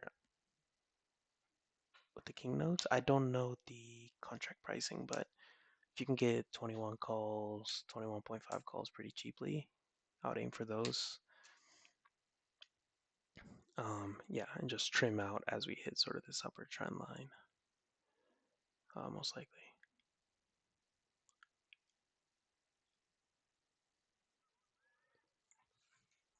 Okay. Yeah, sorry, a few of you mentioned Lulu.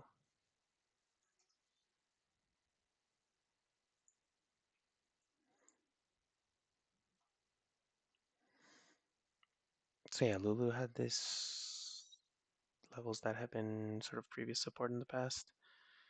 Um, yeah, I think you're right. Pocket, I think, mentioned it, that it seems we're node overshooting, and then we could see a bounce going into the next couple weeks. But yeah, it seems we did have pretty good reaction. Like we shot under 165 or 167, I mean.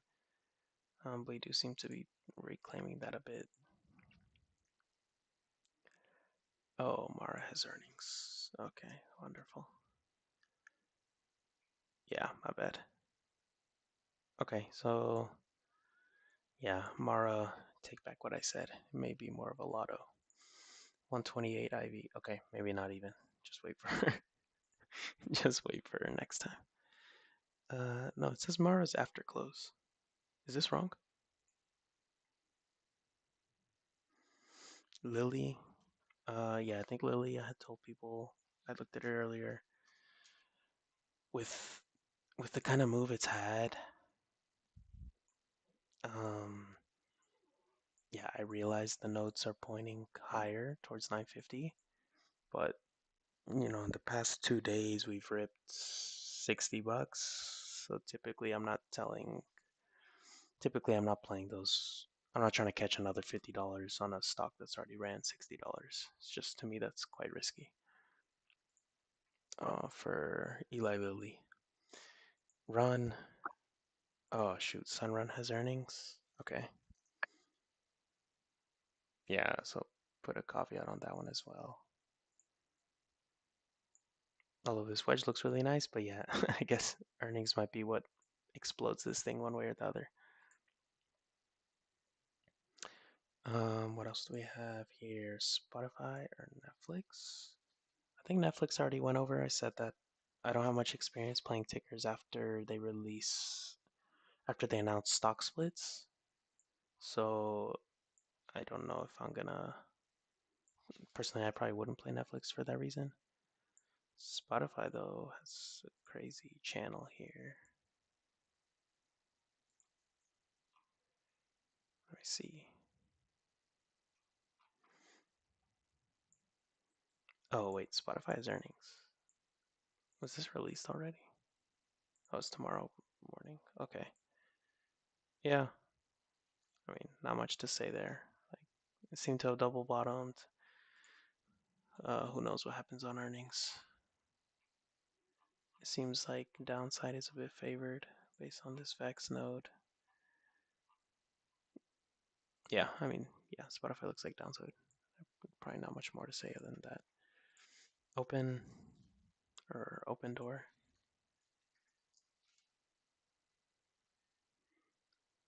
Oh, you can't scroll these favorite tickers. Fuck. Oh, that's annoying. Let me see.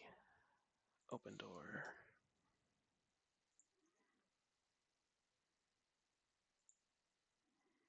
So we have a bit of a trend line here.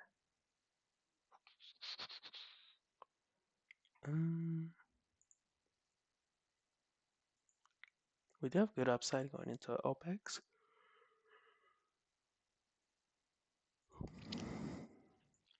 Not the cleanest floor. Like I would prefer if we swept $7 again, or even 650 on this lower wick. So yeah, if we retrace a bit, I might try calls on open. But knowing open, like how it moved earlier in the month or last month, I mean, um, these contracts I would imagine also get pretty inflated. Can I open all the tickers and scroll to the first few? Yeah, beyond I can do that. I'm gonna send them out anyways. I don't know, take screenshots, I guess. Or either way, I'm gonna end up sending these out into Swing Ideas so you can check back. I typically do it pretty late, so you can check in the morning or just take screenshots now. Yeah, there's gonna be a lot of these that are H and up because I didn't scan a lot of the everything after I basically I didn't get to on live stream. I need to think of a quicker way to go through all of this because I think it's not so efficient. If I see potential for lots of movements, should I be trading with GexVex considering the 4 hour time frame? 1 second, let me go mute this guy. With a 4 hour time frame, I usually day trade 5 hour time frame. 5 hour time frame? I don't know if I've ever heard of someone doing that. Oh, 5 minute. Okay, that makes a lot more sense. Yeah, so Evo, the when you're charting, typically the way I do it is I chart based on the length of the play that I'm going to take. So if I'm playing 1 week or 2 week contracts, I'm typically charting on the 1 hour, 2 hour, or 1 hour or 4 hour chart. If I'm playing monthly contracts, I'm doing daily. If I'm playing, let's say, like half year leaps, I'm probably looking at weekly or monthly. And obviously, if I'm day trading, I'm doing like 3 or 5 minute. If I'm looking at indexes. So yeah, when you're charting and trying to build your thesis, I would recommend you go a bit higher time frame. When you're actually like taking the entries and monitoring the trades, I still wouldn't go so finite. Like I wouldn't go all the way down to 5 minute. I'd probably stick to 15 or even 30 minute. And that's just because like on the lower time frames, you do get a ton of wicks, and then like especially if you're trying to gauge a level, like if you're trying to say, oh, like this $100 level, I want to see if it double bottoms or if it does it tap 3 times. If you go down to the 5 minute, or even like lower, like you're just gonna see so many taps that is, but those are taps that are not as valid on the higher time frames, right? So you have to remember typically what you chart the ticker on is usually what you want to be looking at big picture. So of course you can go down to like the 15, 30 minute just to monitor if we're really breaking through a level or if we're holding it or not. But typically if you get too into the details on the lower time frames, what happens a lot is you just get scared out of a lot of trades because you're looking at fluctuations that big picture don't matter as much. Yeah, hopefully that answers your question, Evo. And yeah, of course. DM me any questions. I think we've already been chatting. So give me a second here. So yeah, continue to ask anything you want in the DMs. Yeah, and I guess like general advice, the charting doesn't have to be too complicated. Like it's most of the time you can get away with just horizontal lines, just looking at strong support resistance. Now you want to be drawing those lines based on higher time frames, just because, like I just said before, if you look at lower time frames, there's going to be way too many levels where you see a lot of rejections on both sides. So you want to make sure you're sticking to the big picture, because if we're playing 1, 2 week, 3 week plays, it really doesn't matter what's happening on the 5 minute, or very rarely does it matter. Alerts on King node changes would be helpful. Yes, Renee. That is on the timeline, or sort of like on the to-do list on the development side. I don't know when they're targeting for implementation of that, but I do know that's like sort of on the request list for future updates. Weeble is the ticker. Yeah, Weeble has been Weeble's been all over the place, and that's almost why, like when I charted it, um, I'm if I play that at all, I'm probably just gonna play shares, just because I've seen it on the option side. It's been pretty tricky to peg down, so um, yeah, playing shares, it's pretty cheap, so it's a way around that. So I'll probably look into Weeble shares. The process, yeah, yeah, the process. So I will do that. Um, Going forward, I think by end of month, I can change a lot of the way I structure a lot of my content. Because I'm ending my job end of November, so I'll be much more available during the day to do some of this work, like prep work for some of these live streams. So yeah, going into December, I'll be able to change a lot of the way I do some of these live streams. So what I'll probably do is build my watch list earlier in the day, present it like a good 20, 30 tickers, and then afterwards I can sort of just open it up for questions or for any requests on any other tickers. So it'll be a lot more structured. Would it help if I gave you a TradingView Pine script that plots all the king nodes? Oh, that'd be interesting. Oh, Pocket, is that the stuff you've been doing? I saw your thread. You've been posting those for the indexes? Is that what you're saying, or is that a different one? I have always been terrified of holding lots of money overnight. Yeah, so Evo, yeah, send me a message, because um yes, I know swing trading is there's a bit of fear in it, right? Because you're holding positions overnight.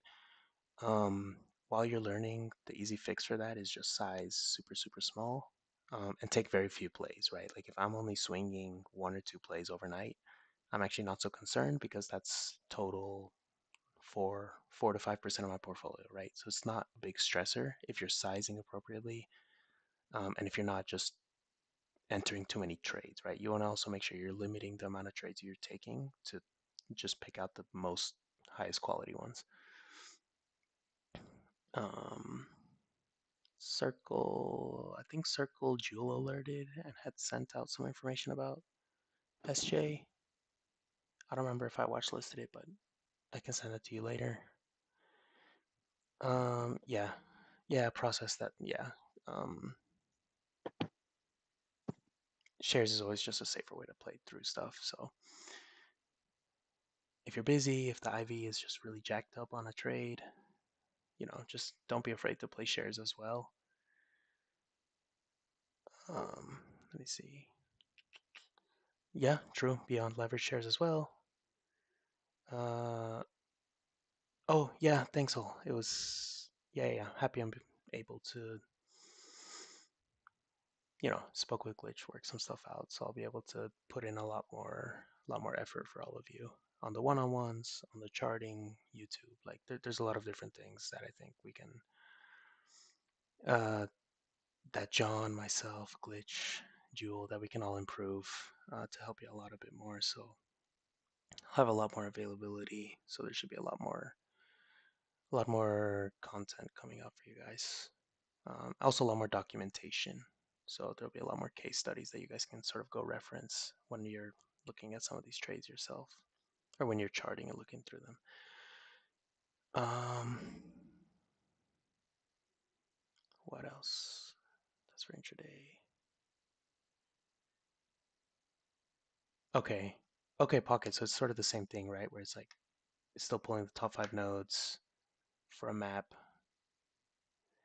But you said it's top 5 regardless of expiration date, I believe, right? So probably for a lot of these individual tickers, it's going to pull a ton of OPEX nodes, which is fine.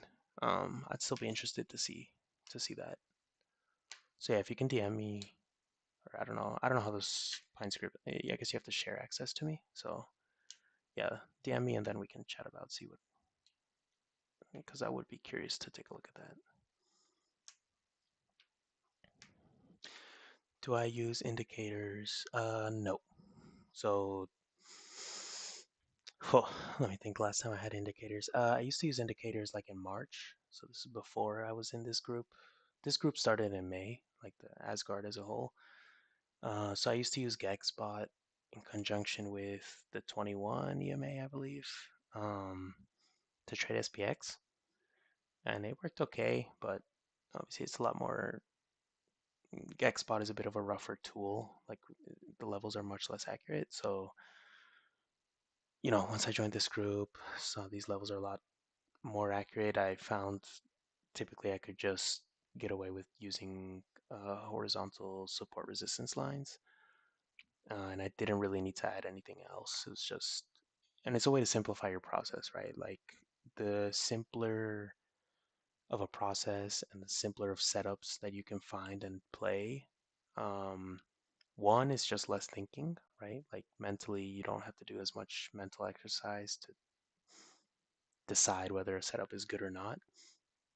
And two, I mean, yeah, I'm probably biased a little bit, but I think I've had better success rate since I've switched over to doing just pure horizontal lines and heat seeker like key levels.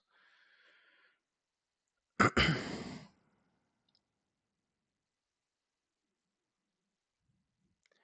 have to send the script and paste and apply.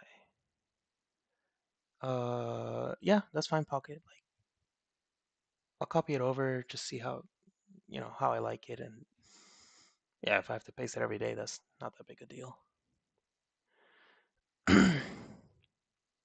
um, yeah, and Evo, back to yours. Like, uh, that's sort of like an approach I learned myself, but Glitch is like adamant about people should remove almost every indicator. And actually, if you talk with Dylan, he is also super adamant about that. The only indicator he uses is visible range volume profiles, so VRVP, which that one I don't use myself. Well, I should, but I don't always use it. So Dylan will use this indicator. Um, but yeah, I think that's something I'm learning to go through. So probably going into next year, I'll be able to give a bit more insights into how to best use that. But for now, I just trade naked charts. Pocket. Oh, Pocket. No rush, man. Like you can just send it to me over the weekend or next week. It's nothing. It's nothing critical. Mike, yes, this is recorded on YouTube, so I'll send you the link. The recording is long. This is like 2.5 hours. So, um, but yeah, I'll send it to you, Mike. Basically, the majority of the beginning was just going through a bunch of tickers. Um, and I'll try to put the timestamp of when I stopped just charting and when I started answering questions on from the chat. Um, I know, yes, SJ, I think I had a few that were for puts, so I'll send those out as well. Um, yeah, and I'll make that comment for any of you that are like exclusively playing individual tickers for swings. Make sure your bias is not overexposed in either direction. So my rule of thumb is like if I already have 2 or 3 call plays, I won't take another call play, even if the setup looks good. I'll just wait until I have a put entry. And that's just because, I've had, there's been days with, especially with Trump on some of his tweets, if you get a very strong sell day or buy day and you're overexposed the wrong way, it could end very badly where and you kind of save yourself. If you play one contract counter to the rest of yours, it's sort of like a natural hedge, and it doesn't mean you'll end green, but you'll end break even or just very small red. So it's a simple way to sort of protect yourself. Um, yeah. Any other questions?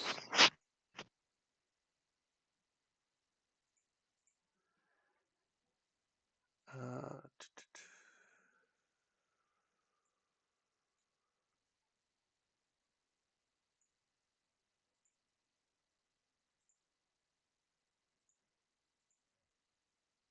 yeah, yeah, no problem, Mike. As always, yeah, if you're new to the group, whether it's Mike or anybody else, feel free to message me at any time. Um, whether it's simple questions, complicated, whatever, I'll figure it out so I can get you guys either an answer from me or just I'll point you to the right person that can help you out. Okay, yeah, if there's no other questions, we can end it here. But thanks everyone for joining. Oh, actually, I'll go over one last ticker. I did not see this guy on YouTube. He had asked for Upstart. Oh, Upstart has earnings. Never mind. Yeah, it looks pretty mixed bag. I wouldn't take Upstart. No, Duolingo. I think I looked at Duolingo. Didn't look great. Yeah, no problem, everyone. Thanks for joining and asking questions. Duolingo has a strong upside node, and it looks like we did just sort of sweep this liquidity. So Duolingo doesn't look bad for taking calls on this earnings. Or you can do is just wait for earnings to pass and play the upside move afterwards. Hopefully that gives you a bit of clues. 0x. Yeah. How do I do what?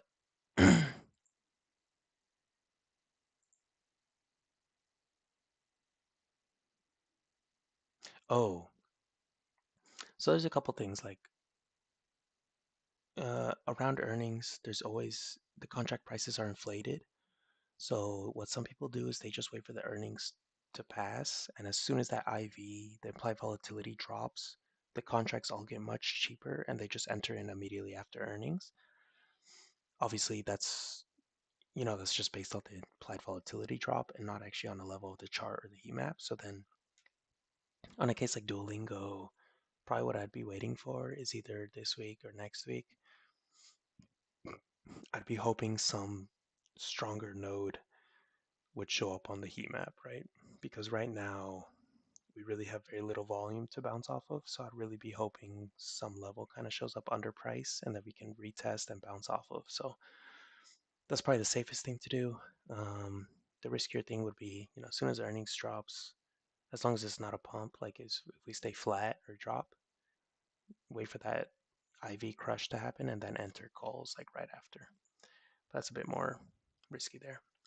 Mike, what state am I in? Oh, I'm from Georgia. I live in South Carolina now. But I split time between Georgia and South Carolina just because I'm visiting family and stuff like that.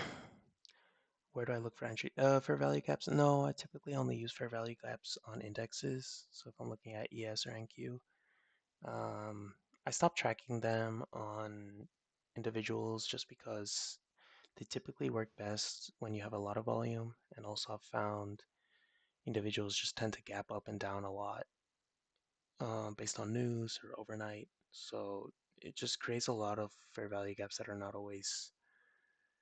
Some of them are respected very well, some aren't. So I just sort of stopped. I stopped paying attention to fair value gaps on individual tickers. How do you know where to top and bottom my golden zone? UNH. 1 second. 1 second. Evo, let me.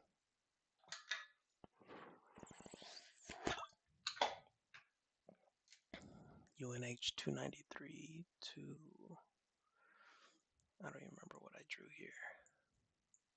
293. Oh, like here to here?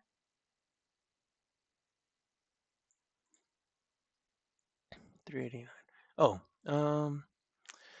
yeah, so fibs, there's not like always an easy answer. But basically, I think I did draw this earlier. Like, you are correct. But basically, these fib retracements, you typically draw them on just large moves up, like from swing low to swing highs. But again, swing lows to swing highs is pretty. It's not that it's subjective, it's just that there's many swing lows and swing highs, right? Like I could have easily drawn this here to this older swing low, right? And then at this point, this is, this is useless because, well, not useless, but like we would be waiting for a price to retrace even further down to this 0.5 fib, right? But what you'll notice is like typically there's pretty good levels. Typically, like fib levels alone, I don't play off of, but I like playing them if they align with other stuff, right? So, like for example, this 0.5 fib lines up with this resistance, so I would view it as something that's worthwhile. Same with the previous one I drew. Like we're hitting the golden zone, but we're also hitting this candle here, so it's sort of like this previous swing low, some liquidity there, and we swept that level, right? So then I also, in this case, trust this fib level a bit more. So it's something you kind of learn with time. But the other thing I'll say is like there's plenty of people that trade without fib retracements. Like the much safer thing is to just wait for all your plays to be double bottoms or double tops. Um, and obviously you're gonna miss some plays because you're waiting for a double top or double bottom. But it's better to do that because what some people it's better to do that than to overuse fibs. Like some people draw fibs everywhere and they just confuse themselves, right? So if it's something that's not making too much sense, I would just leave it out for now, and over time you can pick it up. But yeah, there should be some videos online that are a bit more informative. Yeah, because sometimes I guess the issue with fib sometimes is like I use it as a confirmation, but I very rarely use it as my original thesis, right? So like I saw first this level here at like 331 from this previous low wick, and then I said, okay, as well as sort of being a fib golden pocket, but I I don't remember the last time that I drew a fib and took an entry purely based on that fib retracement level. What do you use to see the contract price changes? What do I use? What do you mean, OX? You need to go individually to the options picker. Yeah, I mean, like I use Robinhood or Webull.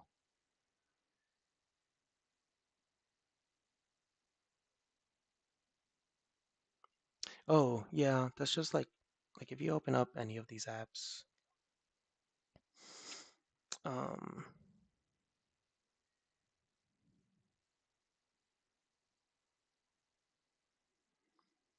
no, no, no. Like just because we get the IV crush does not mean what the fuck. Wait, sorry, I'm checking something else. Just because we get the IV crush does not mean that the move goes in our favor. What I'm saying is that the implied volatility level percentage drops a ton, so then all contracts get cheaper. Not just calls or puts, just all contracts in general get cheaper. So then what I'm saying is that many people, and that's why many people get screwed over by earnings, right? It's because they're playing contracts with very high implied volatilities. They buy in the next day when that drops. If the move that they predicted is not large enough to beat the drop from the implied volatility, they're going to lose money, right? And so that's what makes earnings play so risky is you're battling not only the direction, you're also trying to beat out that implied volatility drop.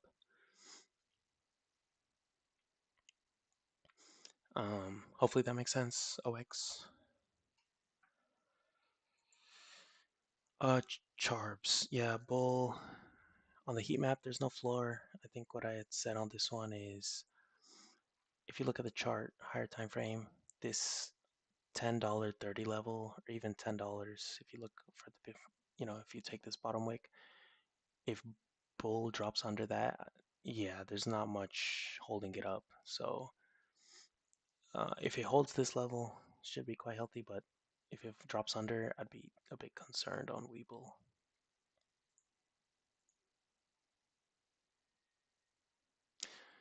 Uh, OX, if I could give an example. Um, oh, yeah, and Charbs, like, I guess probably a better explanation is going to be if you go back to YouTube, I'd probably spend a bit more time looking at it, but that's sort of like just a quick summary. um, yeah, OX, I tend to not play earnings or right after earnings, and that's just a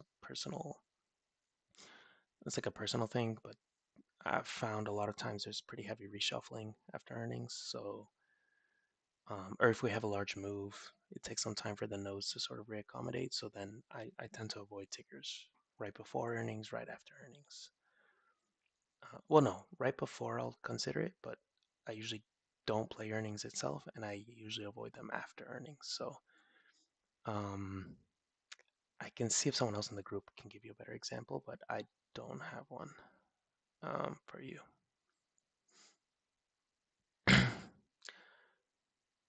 Okay.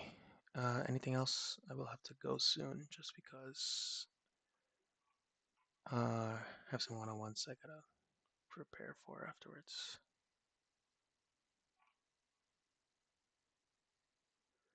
Did I go over NVIDIA?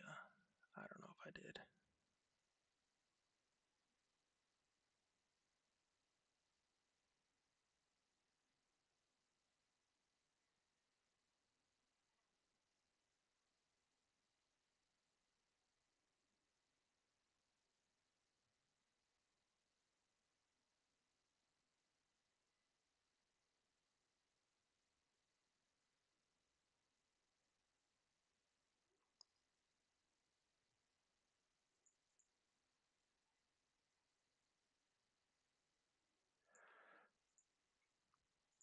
Okay. Yeah, Charps. It's on YouTube, so you can go watch the replay.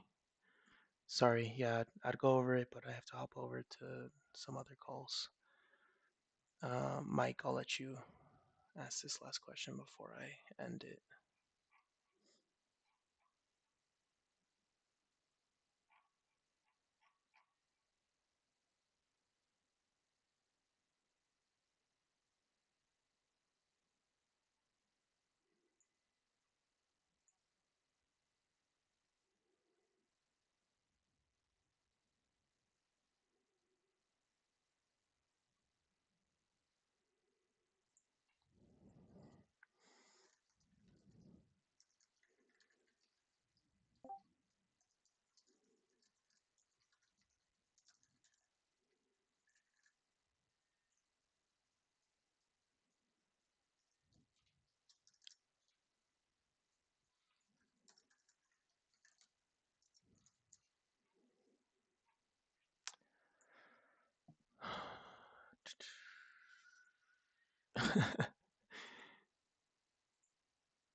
Yeah, OX, go ahead.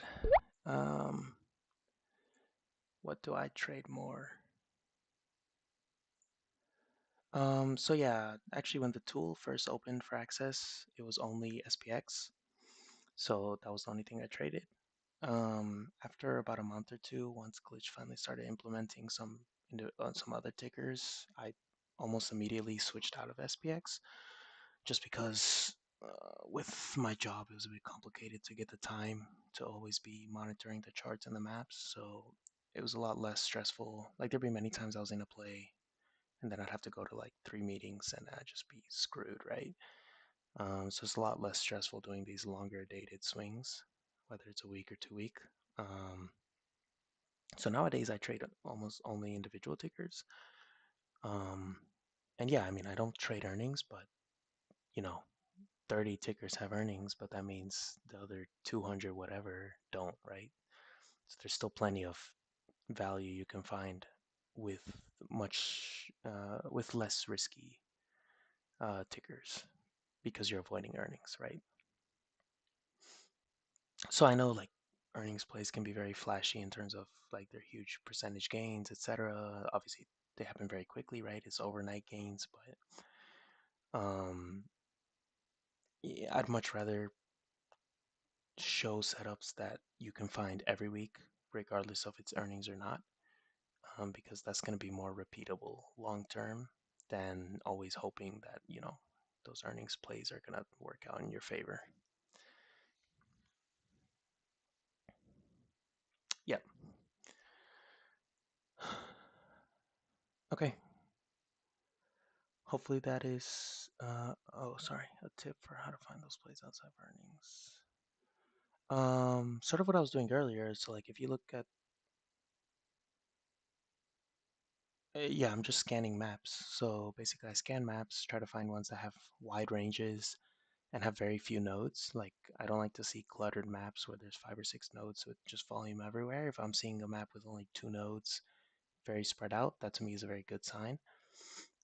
After that, I double check the chart just to make sure that the nodes on the map correspond to strong levels on the chart. And after that, I just set alerts and wait for them, wait for those alerts to hit my phone, and then I take entry. Like I don't just take entry after I get the alert. I double check the map and then I take entry. Yeah, so I'm a bit odd because um, I check the maps before I check the charts. If you talk with Jewel, he checks them together. So everyone has their own sort of style. Jewel, he checks only like 40 or 50 tickers, so he'll check each of them. Map and chart because he has time to. I'm checking a lot more tickers, so if I was checking the chart on each one, it would take forever. So that's why I just sort of flick through the maps and for whatever looks good, those are the ones I chart. Hopefully that makes sense. Again, that's my style. You have to see what works best for you because it's quite time consuming, right? So another thing I'll say is like, Jewel and I do a lot of work to find this stuff and send it out to everyone. So, if you're more tight on time, don't feel like you have to do something similar to us. You can just take some of our ideas and then use them as, pick the ones you like the most and use them for your thesis.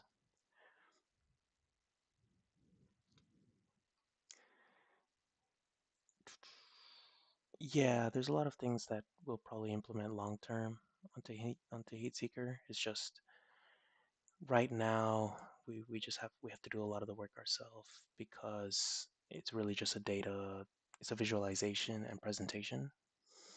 Um, but right now it's not doing the tool itself doesn't do much thinking on its own, if that makes sense.